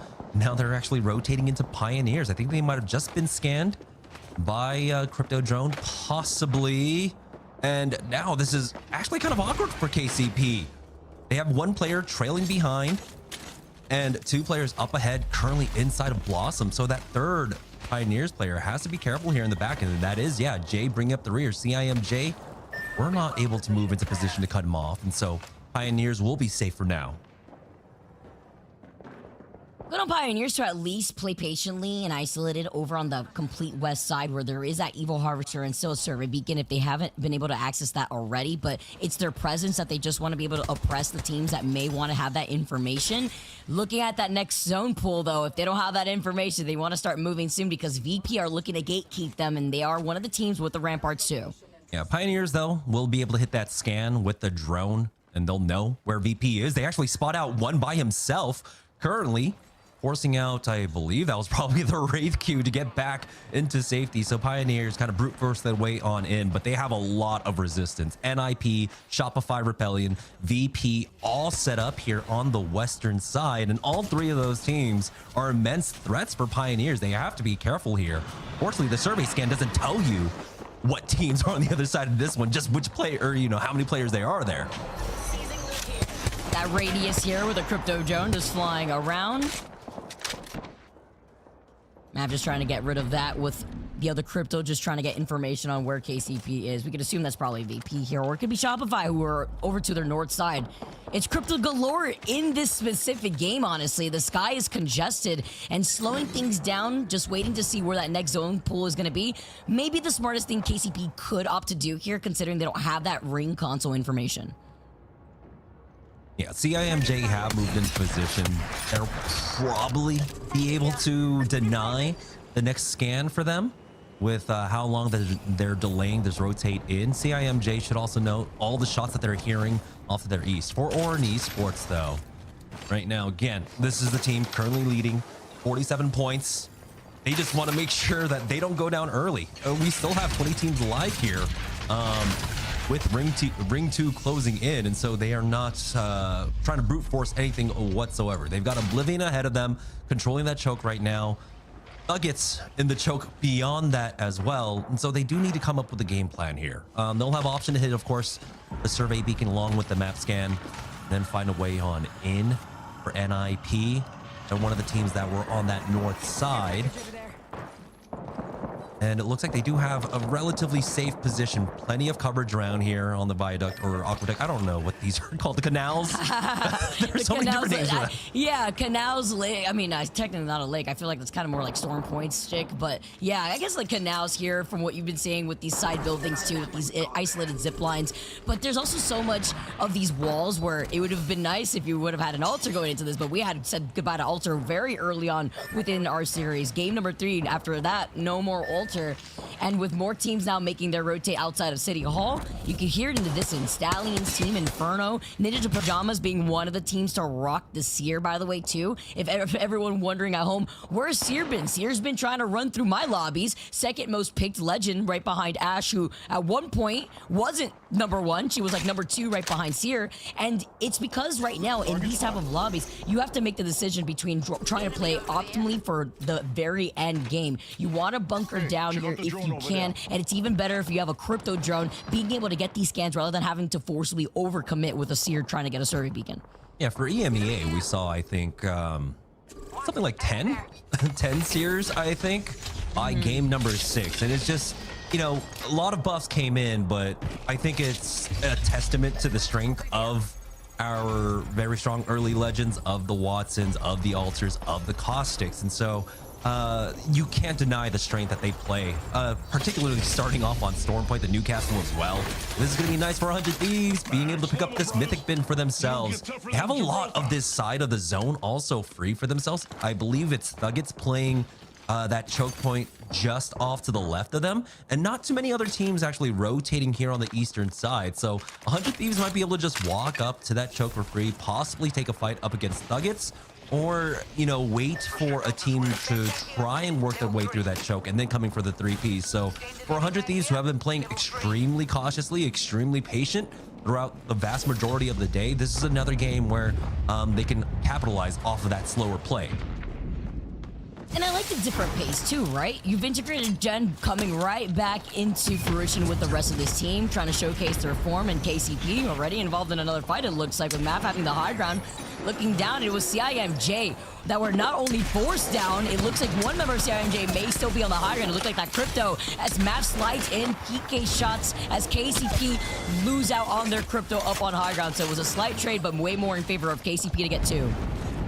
Yeah, we'll see if the Pioneers can survive that one. For 100 Thieves, though, they waited for DGAP actually to come in for the rotate here on the eastern side and pounce right on top of them. And that's a clean fight for 100 Thieves. We were talking about how good of a position they currently had. Zone is pulling down towards them, and now a lot of this eastern edge is getting cleared out. We do have a few teams still hovering on the northeast side, but for the most part, 100 Thieves have done a great job of just paring that one down. For VP, though, they've got Pioneers, they've got Unreal Nightmares, so many threats, CIMJ behind them, and VP just could not withstand the pressure. There was just too many teams around in the area. For Pioneers, though, they have not been able to recover Jay quite yet. Haven't been able to get the res. Mav might go down to the ring here, and I don't think Cruel Buckle can even retrieve him. Very unfortunate for KCP, almost an unforced error.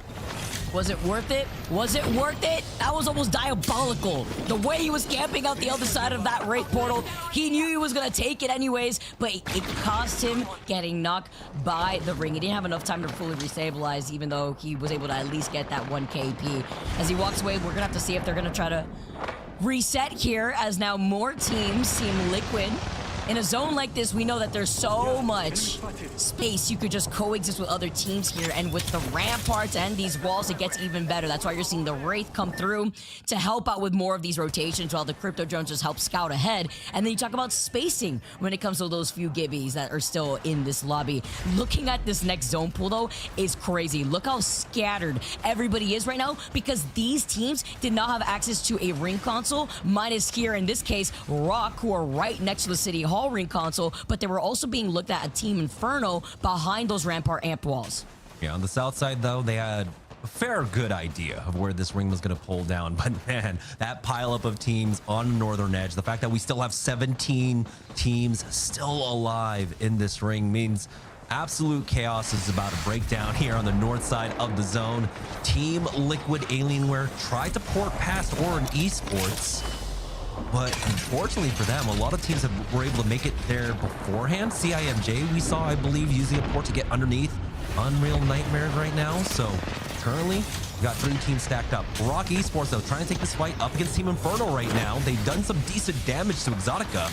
The heal is there. They don't have the killing blow quite yet, and they're being slowed down by a lot of these nades, and time's starting to run out. Zone is closing in on them, and they still have multiple teams ahead of them. Grow Gaming is going to look to try and gatekeep them throughout all that. A nice knock and the finish onto Exotica. Rock Esports starting to punch away into the zone right now. We'll see if they get gate capped or if they find a nice rotation in. I like to call it at least take that fight, though. They have to make sure that they can at least eliminate a team that's going to inevitably come through from behind them, and with so many other teams waiting to gatekeep, that's one less threat, but it's still going to be incredibly difficult. Let's see if they safely make it into that next zone with it closing in right behind them with a beautiful nade here. Shopify Rebellion holding both angles of this fence line. Zainu ready to blow there with the PK, making sure that McLovin cannot retaliate. Kuriv incredibly low. Vayne only has that blue Evo shield, and Zainu is going to be able to back away. Rock Esports do not get to go through that rotate as they try to wrap around. They get eliminated here too. Master of Evil, DMG, were trying to gatekeep them originally. Yeah, Shopify Rebellion, again, trying to recover.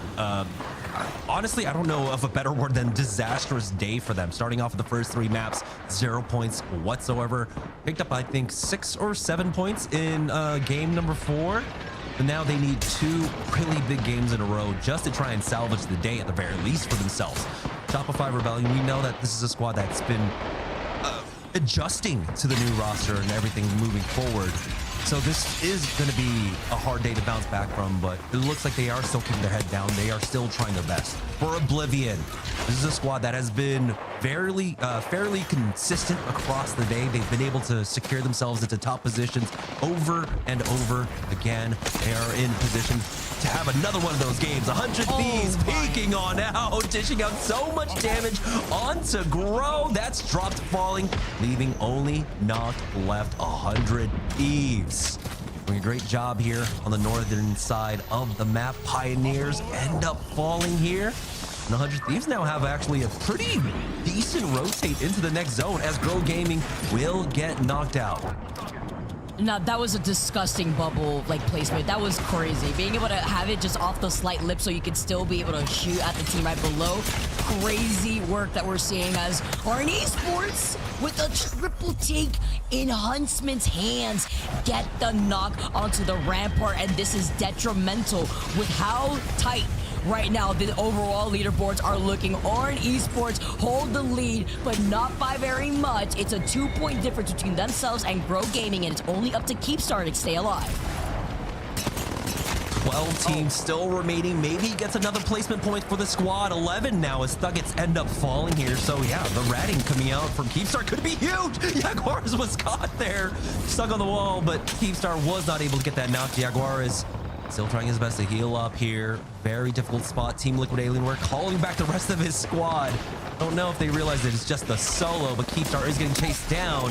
NIP end up falling along with Oblivion. 100 Thieves clearing out this northern end. DMG down to just 1 player remaining. Never mind. Phony will clear that up, and now he's the kill leader in the lobby. This is a huge game for 100 Thieves. They've had some decent ones. They need this big win. Phony Gibby is going crazy right now. Hopefully he's going to be able to at least pop a med kit, because it's very risky to try to take that zipline right now with the amount of teams that have them in their line of sights from down below the other side of that bridge. Liquid Alienware looking at this other team, and you talked about them just retreating back to Hogwarts, who was isolated as the rest of the Team Liquid Alienware teammates were just trying to split hold a different angle. Give some harassment down onto 100 Thieves, who are still trying to creep up from that bridge. And Unreal Nightmare, this is the area we were talking about earlier on before, Jamerson, where there's a lot of buildings that coexist, and even through the catwall, you know where they're hiding, you know what corner they're stuck in, still trying to clear off that team. And Unreal Nightmare with Davis still with Blue Evil Shield is going to be able to get that information and a crypto EMP. Yeah. Comes out, I think 2 members of Liquid Alienware might have been hit, but here's CIMJ that were playing underneath them coming out. Rails has that set up, but you can see the top down coming out from Team Liquid Alienware, picking up a knock a second one as well. Unreal Nightmare now just down to Davis Wave, trying his best to survive, but he runs into 3 members of CIMJ. Unreal Nightmare will fall. Team Liquid Alienware holding on to the center of the map. We've got Shopify Rebellion, CIMJ, and even one lone member of 100 Thieves still alive.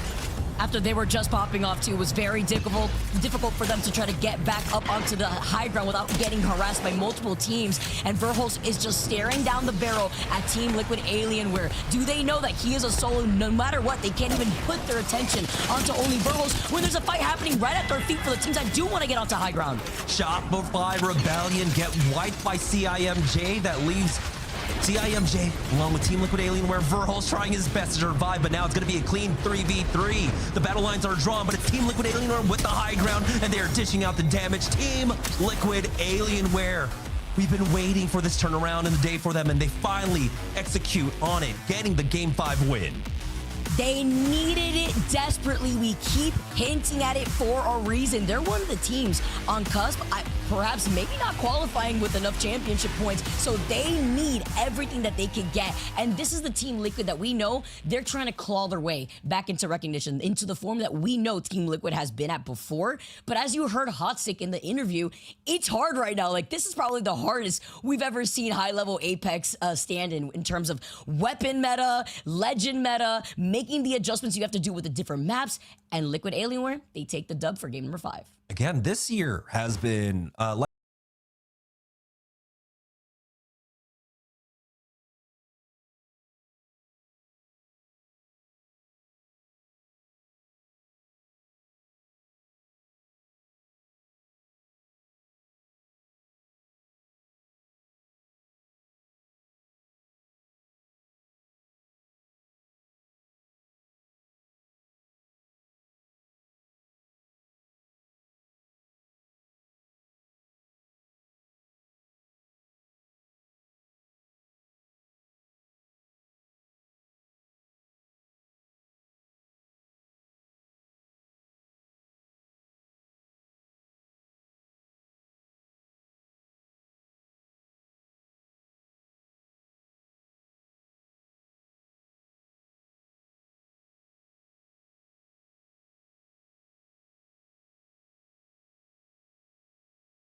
success for a lot of them. Yeah, it's not just Stormpoint, right? It's not just the Trident plays too. It's obviously being shown that it could be utilized on E-District. And thanks to that too, and with some heavy KP, 100 Thieves now find themselves within the top 3. And it is crazy to see that first place is only holding that spot with 51 points, with basically, 3-point difference between themselves and even 100 Thieves. But we will find out who will come out on top with our last game coming to you on the other side of this break.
amazing day of ALGS here in the Americas. We got one more game to go on E-District, and it's pretty knit tight if you look at the teams and how they're separated by just a mere measly few points.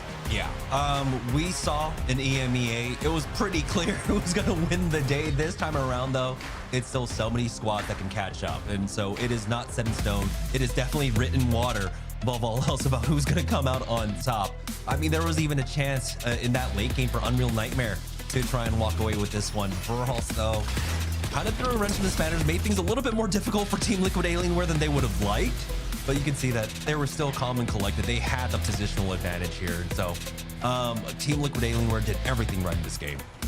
Yeah, and it was up to Verhulst to at least survive for as long as possible. It wasn't like Verhulst was going to climb up on top there and just fully do a 1v3 versus a whole team that not only has height, but has all PKs, and that's the risk factor too when it comes to the weapon meta. You try to take some more of these individual fights. You could clutch out at home with your R9s, cars, and one clips, but that's why Verhulst jumps in and he just eats himself because at least they got third place. It was about the placement to capitalize off that KP and just allow Liquid Alienware to walk in with that dub. Yeah, just that defensive bombardment at the end just to finish things all off. And they still have the Gibraltar available for themselves. The Rampart is still there as well. So they'll have that extremely defensive setup for themselves, along with the Mad Maggie if they want to continue to play off of that. So again, the tools are still available for them. Not having the crypto, a lot of these teams now have to find a way to flex. And it's been an awkward day of transition for a lot of our teams. So I don't know what they're going to go with having this crypto ban coming in here in game number 6.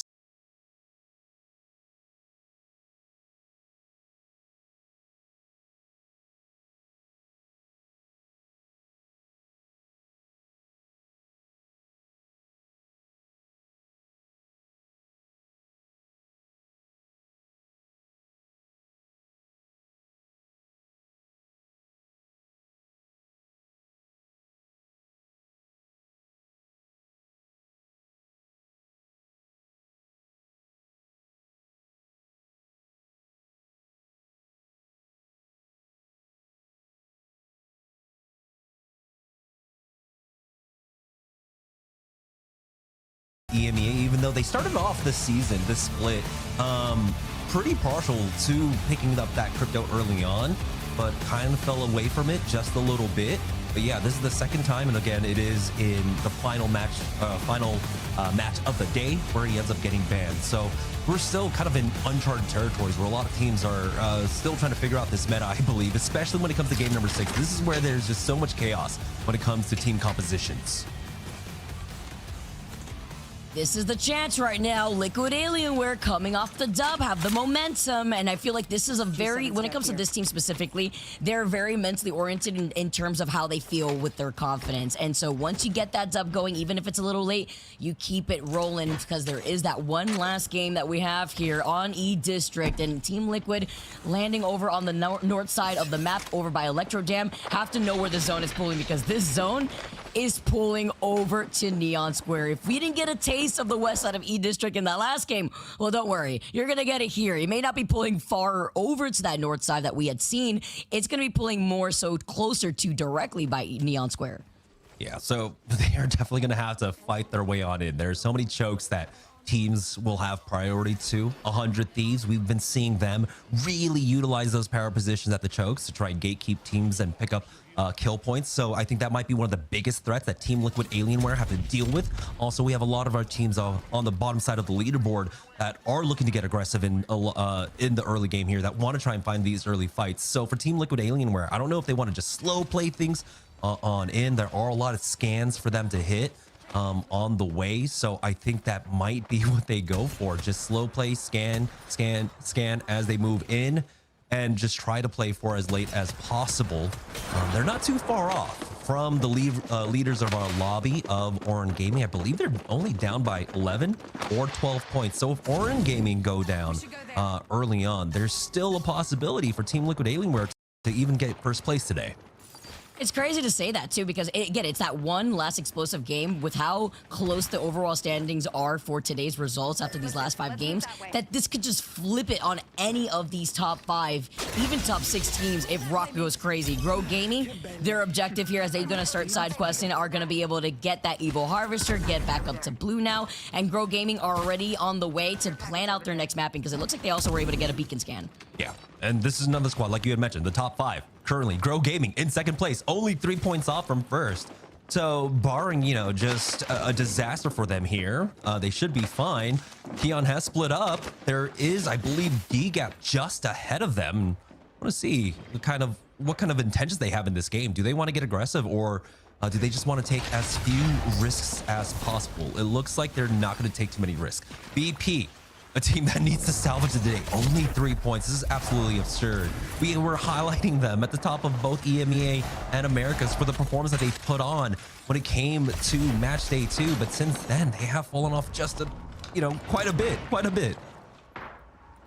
I was like, where the heck were they able to portal out of? And I just see like that one river down below by the vents, and they were actually able to get to safety. I mean, I don't blame them for portaling in, because look how many teams have piled up here as Zap gets the beam with the R9 from down below before Shopify are looking to take this building. They're upset after the results of earlier today, and nobody is safe in their line of sight with the way that they just played that. Yeah, this was probably one of the worst things that could happen for Shopify Rebellion, right? This is a squad that wants to fight on the edges. They have composition that does excel at that.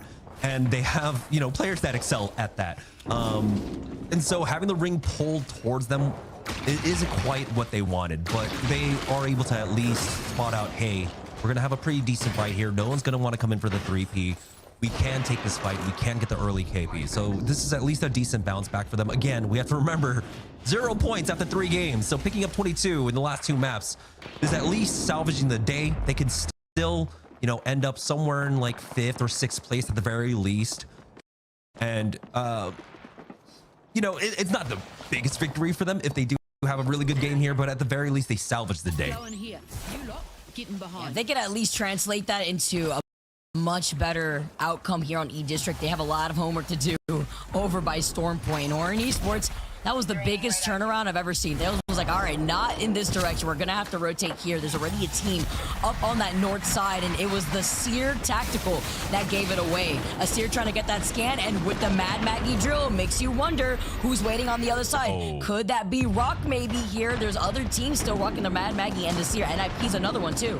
It's NIP behind them. Shopify Rebellion ahead of them. This is a difficult one. Thylas, I don't think he's going to be able to survive this one. And this has huge implications for this game. We talked about the top 5 being so extremely close to Oran Esports, and if they go down without putting on any points, that's going to be a huge opportunity for 2nd place and 3rd place squads in 100 Thieves to be able to catch up and actually overtake them. So Grow Gaming and 100 Thieves are keeping a real close eye on that kill feed, waiting to see Oran pop up there, and they'll know that they have a huge opportunity to try and take the win today. He gets away for now, and no pressure to Thales, but it's all on his shoulders to clutch this out because he's on the Wraith. At least he's got the tactical to get out of some trouble. But the only other team that is over on the south side that could hear this is KCP. So we're going to see if Orange are going to be able to get this recovery as DGAP, James, having to be careful as you can get shot right through this stairwell. We've seen it happen so many times. Is trying to survive. Obviously, the next to go down, and oh no, the crossfire here between the 30-30s and the G7 is just too much damage output for them. Yeah, DGAP going down at 16th overall in the day. Getting a better look at the ring right now. You can see most teams spotting that, yeah, it is going to be going towards that western side. Hold on just a moment. CIMJ in the middle of the fight. They've got Dan Mantic on the other side of this one. Vlor's already gone. THUGGETS, who started the day off so strong, fall here in 11th place with 32 points. Unfortunately, weren't able to carry that momentum for the first game. Maybe they'll be able to be the inheritors of that. But right now, we've got a better look at the ring. Once again, 5 stars up there. Oblivion, who have been doing a great job of getting themselves into center zone. Unfortunately, we're not able to beat out the likes of Unreal Nightmare, Virtus.pro, Team Inferno to get deeper in. Shopify Rebellion, the ring just continues to close right on top of them. You got 100 Thieves stacked on top of NIP. Just a few stragglers. It doesn't seem like Orin have been able to get the res quite yet either. As Pioneers now rotating in from the southern side. So we actually have a lot of teams stacking now here in the south. Very strong teams. Shopify Rebellion, 100 Thieves, Pioneers all might come to blows in a couple of minutes.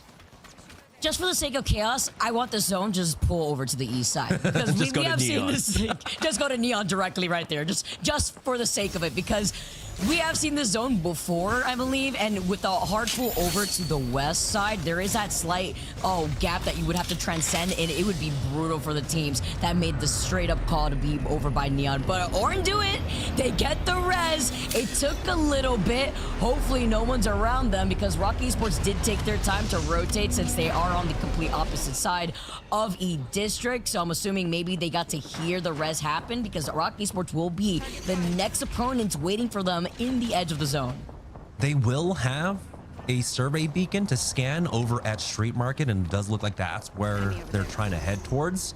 And so they might be able to note that and then turn around for that fight. You do note now you've got Pioneers and CIMJ and a couple other teams playing still over on that Neon Square side. So maybe they opt for the rotation instead. Back over here in the center of the zone, though, 100 Thieves, again, just there's not much you can do. You ran into center zone and you've got 10 other teams around you right now. The early fighting has already taken place. VP, though, end up finding a knock and the kill onto Exotica of Team Inferno. But we're in that position where it's very hard to try and commit onto a fight after you get that knock. I think you're just happy to pick up the kill point for yourself. Or 100 Thieves again. Another one of those teams just within reaching distance of Orin, only trailing by 4 points. That or just farming Evo Shield at this time too. At this point with E District having so many of these buildings, any of these teams that give up any space that was available, it could be GG right there because another team will want to be able to take up that building from right underneath them and then go for an opportunity to try to pinch a team that's out in the open. And then you have Unreal Nightmare who have taken control of the roof here. This works out great for the composition. A team rocking that Gibby with that Rampart too. Hopefully they can do just enough damage though to get that hop up working. You want that automatic charge rifle as you've seen it before in Monsoon's hands time and time again. But it will happen eventually here with more teams trying to hide in these buildings. Yeah, the Select Spire is so much fun. It is so much fun with the charge rifle for now. DMG though, they got CIMJ just in the other building here, but you have to imagine they got probably the reinforced order, were able to rebuild the doors for themselves.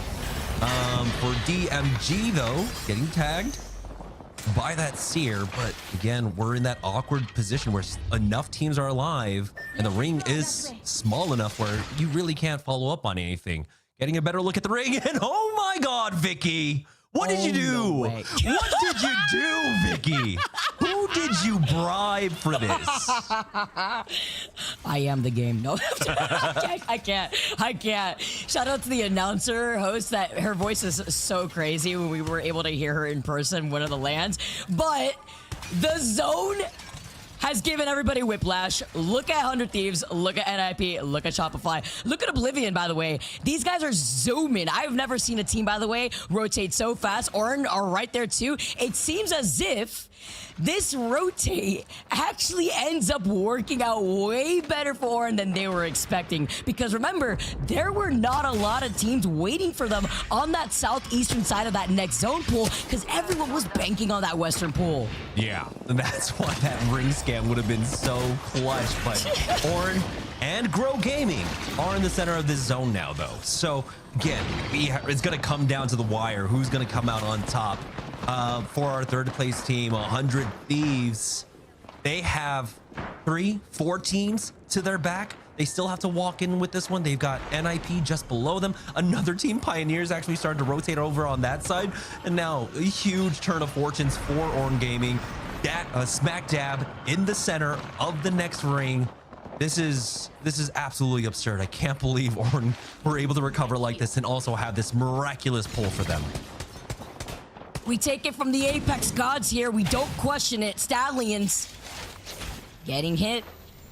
Now, what sounded like a charge rifle should be forced to pop this shield back for right now, but they have to start moving because there's probably a team right there on the bridge. It is going to be Team Inferno, actually. And then wrapping around the other side of that one wall could be risky depending if there's other squads waiting for them inside the safety of the buildings of Neon Square. Yeah, I think we have, it's going to be Oblivion and Team Liquid Alienware on this side of the wall, but they have plenty of coverage and no one really set up on this this lane really to deal with that. So they get a free run past. Team Inferno aren't even looking this way. And so Oblivion might have been able to spot them out just in time. They're actually taking a lot of damage, forcing out that bubble as they pick up the scare package. And able to back away. They've got the raid portal set up by Blinkster here. And now the Kraber in the hands of Blinkster. They got Stallions and Team Inferno and Team Liquid Alienware here on the north side. We'll see what Blinkster can do with it. We've seen some great clips out of him with that gun in particular, but will he have the opportunity for it? Team Liquid Alienware actually worked their way deep within this next zone as 100 Thieves now. We'll note that zone pull on over. Rock Esports dealing with this rotate themselves. Team Liquid Alienware are forced back off this one, so Rock Esports at least hold on to the south side of the zone for now. Interesting aggressive approach from Liquid Alienware right there. Maybe not expecting Rock to be as close as they were, but Rock have cleared the southern side, and with their long rotate, exactly how it worked out for Orin, it worked out for Rock too. Remember, they were the only other team that could have contested that respawn originally when it came to cutting off their rotate, and so they were the ones that were able to find that building over to that southeastern side first. Unreal Nightmare. Now with Huntsman still with Blue Evo, Davis, the big target that he is on the Gibraltar, is going to have to pop this shield bat. It's a Seer on the other side trying to get that scan with the tactical. A lot of the path was cleared for Unreal Nightmare. They're moving in time, so at least not be under too much pressure on this rotate. But again, they don't always know where the threats are coming from. Orin were able to pick up a couple kill points, by the way, throughout all of this. Oblivion ended up going down. We've got Grow Gaming here. 100 Thieves still have to make the rotate on in. Again, it's gonna be a race to the finish between our top 3 teams right now. And again, it's not out of reach for our top 4, for our top 5. Things are getting a little bit difficult. Shopify Rebellion, find one knock onto Unreal Nightmare. There's the second one, and this is the team fighting I've been waiting for out of Shopify Rebellion, catching them on the rotate, and now they're moving their way on in. Making everybody remember who they are, as 100 Thieves are the next to pick up even more KP. Fire Strays get eliminated, 5-star get eliminated, 13 squads left now, and this is going to be the deadly zone. The fact that this zone is also continuously shifting over to the west side of Neon Square, out in the open almost, with just those 4 little buildings that you could hold onto the roof. KCP are like the only team that are going to be coming out of that choke when they took their time to rotate through Street Market when they wanted to get that survey beacon scan. Yeah, Pioneers have basically been playing that choke the entire game, and so it's just been a slow burn for them overall. They haven't been able to find, too many kill points throughout all of this, but again, they want that plus 12. They want to recover the day. For Grow Gaming, I believe they've got Orin Esports just behind them, and yeah, taking a look at that map, Orin Esports are in the building to their east right now. They've got DMG and Rock fighting it out to their south, but they know that there are just too many threats coming here from the eastern side of the map that they can't even follow up on anything. CIMJ just port underneath them as well. Now things are looking a little bit more difficult for Orin Esports. I mean, this is a very similar situation to what we had coming up from CIMJ in the last game, where they were able to get into the center of the zone. They were able to basically fortify a position in the middle of the zone with someone else on top of them, making life hell for anyone rotating in from the other side. DMG now eliminated. This brings us down to 12 squads remaining as round 5, ring 5, is about to close. Round 5 closing in the next 4 seconds. Keep your eyes on how many squads are left, because that's about to drop by basically half here, with Orin now still inside this building and Liquid Alienware trying to prio their rotate. They hear the team inside this building. Do they want to go for some poke pressure, or do they want to prio being inside that next zone? But again, there is little to no cover if you're not one of the teams that have already found that real estate already. As Puka with the R9 tries to get the one clip, but Hagwadis was there with the PK first. Just enough damage, and unfortunately that EVA 8, even with that gold bolt, isn't going to be able to have the impact that a PK can have in a late game situation. Orin Esports might be able to get the res here. You can see a lot of utility coming down just to cover this res, and it will be enough. The armor swap is there as well to keep them up. Keep Star knows that they need to maximize everything here. As Team Liquid Alienware ultimately goes down. CIMJ picking up a lot of those. 100 Thieves on the rotate in, end up going down. No, Jen Burton is still alive for right now. Shopify Rebellion picking up a lot of kills here, playing Gatekeeper. We'll see if they can get a little bit more, but the threat of Stallions isn't allowing them to push quite yet. Jen Burton trying to outlast, but you can see Grow on the other side of this one. Shopify Rebellion, because of the wall, do not have an angle on him quite yet. Team Inferno will fall next. Orin Esports out of the fire, but not, excuse me, out of the frying pan, but not out of the fire quite yet, as Puka survives with just about 2 HP. The knockdown shields, the riot drills, the nades coming in. Puka gets the bat off just in time, but Orin Esports are about to go down. There it is. Orin Esports gone. Huge opportunity now for 100 Thieves. Huge opportunity for Grow. This might be their moment. Let's see if they can try to contend on this with Shopify getting eliminated. 7 squads left, and Jen Burton's in trouble with the Maggie Riot drill. He's got shield swaps for days, shield cells, no big meds though, and that's the question mark here. Round 6 is closing in, and there's obviously a team that has him in their line of sights, but they can't overextend or give up the space because Grow are right around the corner, as well as CIMJ. Yeah, CIMJ have taken that high ground though. Kind of swap position, wall out from Jen Burton, but Keon was just watching it in time. Jen gets cracked, but CIMJ might be making their move. Grow needs to respond to this in time. We've got another team showing up, trying to pick up this last kill. 100 Thieves will go down in 3rd place. He cannot clutch it out. 100 Thieves. I mean, it was very difficult with Stallions being able to retaliate and reset themselves after getting the res onto Alberlily, by the way. 6 squads left. Go Gaming now down to a duo. Can they be able to do this here as they take the 1st place spot? As we see them, they were so close there. 5 squads left. They need to hold this advantage though with 57 points. Stallions try to charge forward, utilizing that riot drill to force them back at the very least, but Keon's got that Sheila out, and you do have to be careful. CIMJ finding another kill onto KCP, looking for a little bit more. Grow Gaming have already done the job. No one else really here left to try and overtake them. Grow, though, still want to pick up as much KP as possible. Pioneers will ultimately go down. It's 4 squads left. And it's Stallions with the solo, CIMJ with the solo, Grow only now down as a solo. It's all up to Rock to finish things off. Rock, but CIMJ, by the way, they're pretty close. They have 53 points total now, and they've been able to get some KP, but can they clutch it with now losing out on their Gibby? 2 members left before Rock try to slide in. Our last 2 squads, they were popping up before, but can they hold it as Rock are just looking to breeze through this dub for our final game of the day here in Americas? And oh my God, that had huge implications. I'm waiting to see the final leaderboard, but Rock might have been able to climb up exponentially there. Don't know if they did enough to possibly take the win. They might have gotten 2nd. This is close. This is extremely close. It's the fact that we had Orin Esports literally as number 1, and they go down, what, between 9th or 8th or so, and with how close it was with between our other squads, with the amount of KP there was at the very end there, it completely dismantled what we were expecting here, Jamerson. As we bring back Rain Day to look at what we just witnessed after these last few games, Rain Day, and it was still very close, but Rock got the dub at the end of the day.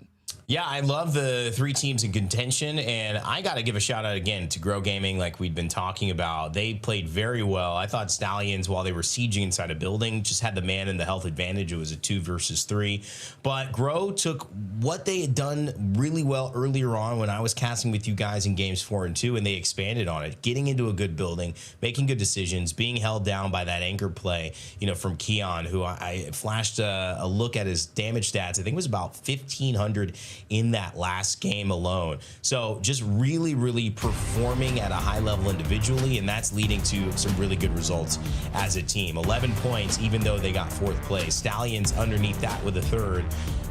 But now we get to the meat of it. Rock and Esports and CIMJ, 2nd and 3rd place. Now, CIMJ had been ahead of them by 4 to 6 points. Rock Esports won the final fight, which when you count it up is 3 kills and and then 3 points. So it's a 6-point switch, and it's enough to put Rock Esports ahead of CIMJ on the day, but not enough to beat Grow Gaming in this final series. So an incredible match day for those three teams. And as you see it, there it is. Grow Gaming, second place overall now. KCP in the lead, SR, Your Nightmare, and then ZZ right behind him in fifth. Oblivion, Falcons, NIP, 100 Thieves, and Rock rounding out our top 10. Vicky, Grow Gaming with the win today. Hey, Grow Gaming, they were trailing right behind Orin for a good amount of time, and it wasn't until the very end there when everything was exposed on E District. Those are some pretty interesting zone pools there, maybe some sorcery at work, but it really helps them out here in the long run to be able to get the KP that they needed, which in that last game, I believe was like 6 KP, but they also were able to capitalize it with the placement points too. Yeah, Jamerson, it feels like, again, everything was very much up in the air, up for grabs, but Grow Gaming did it. It was a team you highlighted earlier on, that experience from the squad. Have they meshed well enough to you after watching 6 games, or is this still something that you feel needs to be a little more proven? No, I think for a lot of Americas, for a lot of our rosters, the ceiling is extremely high, and very few of them have even gotten close to reaching it. The problem is that because the ceiling is so high, the variance is also very high, and we've been seeing that. But I think all the foundations are there. This is another one of those squads. We have maybe 4 or 5 squads in Americas alone, which have, I think, world championship caliber squads right now. They just haven't been able to get it all to click consistently. And that does, a lot of it does come down to kind of how this meta has worked out. I think particularly today with Stormpoint being that weird wild card in the map draw, that made things a lot more difficult for our squads. We haven't seen that since day number 1. Might have been, I think, one of the huge difference makers when it came to everyone's overall performance. Speaking of that, we know Grow Gaming came out on top, and shortly thereafter, we saw Rock and CIMJ. However, there were some individuals who stood out above the rest. That's why we need to go to our Sony in-zone kill leader leaderboard, and it is none other than Sir Noct. We saw him with that 8-kill game, I believe, in game 4, and my goodness, he did not slow down. Backslon right afterwards. Big shout out for Rock as well and the way that they've played, but Vicky, talk to me a little bit about Noct. Is this his season? I mean, I can see it. The way that this works with the legend bands and him being able to play a lot more aggressively. Look at this. Like, you can tell he's on controller too, not, being able to still hold the helm to the way that he's been able to play alongside Keon here and dropped. And I think together this team has slotted in very nicely. This is a team also that has no issue starting things off quietly, but it's silent but deadly with the way that they play right here. Noct knows the situation, understands where he needs to reposition. There were so many different times where you could tell with communication, hey, I left these guys one, I'm gonna back away so I don't get knocked. I'm gonna distract them, reposition, you guys do the rest, and we get to win here. That was a pretty big game, and look at that big smile on your team. That's what I'm saying. 19 total KP, man. I'm saying something happened the last time we took pictures with Noct, because now he is grinning ear to ear. I never thought of the Optic guys like that. Him and Dropped and Skittle, I mean, they kind of kept it serious. Now I see this light, you see the color. I love it, man. It's a lot of fun. Jamerson, obviously, Noct been very, very effective here in this call. But when you do talk about Optic and that org, being a part of Apex for a very good amount of time and obviously have left for now, we don't know if they'll ever come back. Grow Gaming taking the spot. Keon fitting in kind of like a key to those two players that have had a lot of time with each other. That says something a lot about those two players and what fitting the right piece into what they're doing can bring to a lobby. It can put them in a first place position, but it also says a lot about Keon being able to, having gone for so long on that Furia roster with Madness and transition so quickly into a match day win with these guys. I'm really impressed with this squad. Definitely agree too, Rain Dad. I just want to add, I mean, it's part of the name, right? Grow Gaming, and they're literally growing together here, individually and even as a team. Yeah, they're growing. They pay the big bucks. Oh, God, you're crazy, man. You're crazy. Well, they did show us a lot as well in this last one, and I do believe that this is a great showcase of their efforts. Grow Gaming here doing a great job of, putting their talents on display. Now, we are working on an interview here, and I think this would be great to get Keon on the mic. And it seems like we do have him. He's ready to go. So without further ado, I think we'll get some camera for this one as well. I know Keon's got his cam set up. What's up, man? Congratulations on the win. What's up? Thank you. we were making a couple of, jokes back here, but I love the synergy of how you guys have played. And at the top of the show, I recognize that you guys have, when you really compare your team's experience, LAN wins, LAN, appearances, money, prizing, earn, you guys are probably a trio that can go toe to toe with most trios in the ALGS. But you've had such a different journey from Optics and in your own way in Furia coming together. How has it felt? How have you guys, you particularly found the challenge and the success of melding with Noct and Dropped? Has it been easy, or has it been something that has been different, obviously, because you guys have both had very adjacent paths, but they haven't been the same here in our pro league? Yeah, I mean, I don't know if like building a team is ever super easy. Like, it's never going to just be perfect, but like it's as good as it can get. I think all three of us are extremely like mature. It's probably it's the best team I've ever been on in terms of like work ethic and also just maturity, being able to like discuss when someone makes a mistake and call each other out without being like defensive and just being accountable. So for that case, like as a team, it's the best team I've been on in Apex yet. So I've been blessed with that. Yeah, I don't know if that answered the question. Preach, man. I just love what you just said right there. Like, I'm a big advocate for that. Drop the ego and, be willing to grow, because that's how you're able to break through any ceiling that you have. I really like the team that you guys have together right now. I feels like the vibes are high. You guys are, taking this super serious, obviously. But aside from that, also pretty laid back. I want to ask, without revealing too much, Stormpoint wasn't really working out for you guys in the way that it intended. E-District, obviously, a lot better. Was that because of the zone pools that you guys were dealing with? Yeah, so Stormpoint was just the game one. We should have had another 10 points. That was just like one of those games where we left points on the game or on the board. That should have, game one should have just carried our Stormpoint pretty much. Game 2 and 3, those are just hard zones for the comps that we were playing. Majority of the teams that did well on both those zones had Gibby because it's open space and we were not playing Gibby, so we got kind of punished on the hard zone pulls out into the open. So not really much you could do. We got 11 points both those games, or like total between those two games. So we're kind of happy with that going into it. And we knew that we left points on game one. So we were just like, let's just lock it in for the second half. Yeah, I want to know also kind of like your feel for the meta in terms of roles. Like, what do you think is the most important role currently in this meta? Because I feel like it might be the anchor player right now that might have one of the more difficult roles currently. What is your feeling on that? I don't know. I think it just kind of depends on like your team.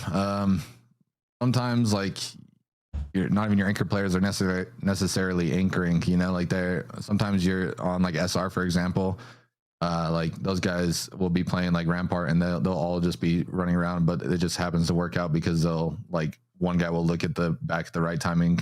But I mean, it is very important, like you said, to have an anchor player that's always watching your back, watching your threats. That's like one thing I pride myself on, and one thing that my coach drills into my head, JMO. Shout out JMO. He makes sure that anytime we get to a spot, he doesn't let me have fun. He makes me watch our back so that they can have fun and do their thing, and I can make sure that we don't die.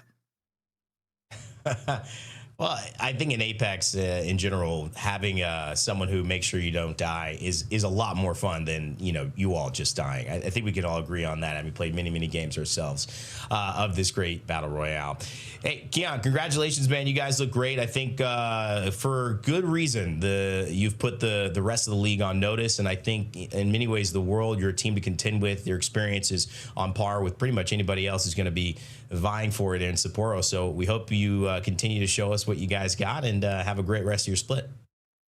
Sweet. Thank you guys. Seriously.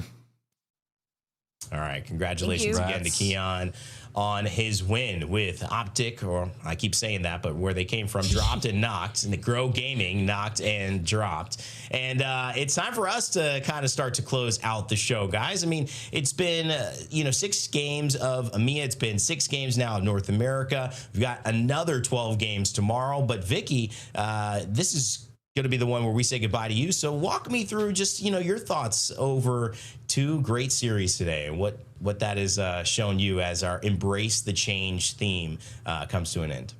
Yeah, I feel like it's really stuck to the theme. Even though Hot Six said not much has changed, minus maybe less 30-30s, I think incorporating Stormpoint first within our map rotation, since we haven't seen it since the first match day, opened things up for the teams that could display the flexibility and the opportunity to play on Gibby. Kind of what Keon was saying too, right? Like lost out on some opportunities because they didn't play into that composition that everybody else had leaned on for Stormpoint specifically, but because there's been some time, that means that there was a window of growth and opportunity to figure out those compositions in advance to just at least play into your strength. And I feel like that's what it's going to expose a lot more pros going forward. Even with this mid-season patch, people may be wondering, where is Seer? We thought he was super strong. I see him all over my ranked games. Well, it's a very different case here when it comes to comp Apex, because as you saw in a zone like that here on E-District, everybody is waiting. No one's trying to hit each other, and it's all a patient play. Sometimes a Sparrow comes out in clutch with those remote scans,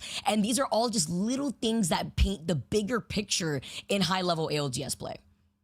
So great recap, Vicky, and great job today. Jamerson, your turn. I'm going to toss it to you. What's the takeaway after Embrace the Change comes to an end?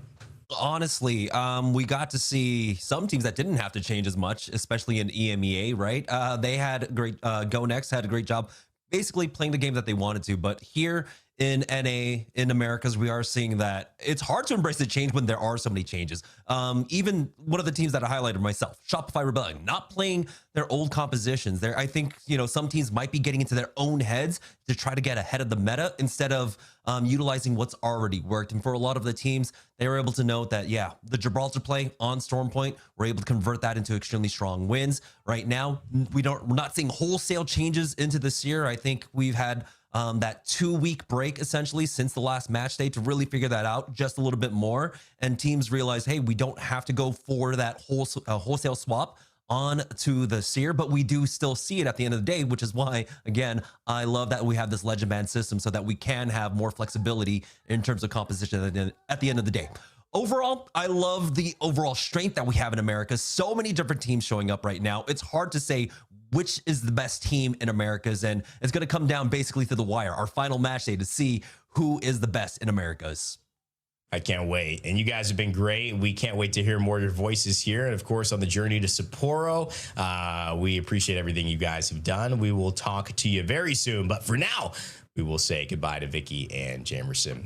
For me, closing things out a little bit, I just got to say one of the interesting points for me was looking at change from a bigger perspective, a macro idea around the ALGS and how pro teams decide to be a part of a team or to separate as a part of a team. It's the reason we brought this theme up anyways, from roster swaps and from roster changes that feel normal and expected to pretty volatile and unexpected. Is there a middle line that we haven't found yet when it comes to teams having difficult moments, but then also deciding that on the other side of that difficult moment is something we haven't seen yet, something a lot of teams have given up, which is starting fresh and seeing if on the other side of the pastures, the grass is greener, but realizing maybe that it's not greener and we just have to work through it, whether it's with these two players or another two players I choose. I find that a very potent topic in life and society, and especially in the ALGS right now. So without making too big statements, I think that to me was the highlight of today, alongside some incredible play and a great look at the first meta. But of course, I get to see you guys tomorrow for Match.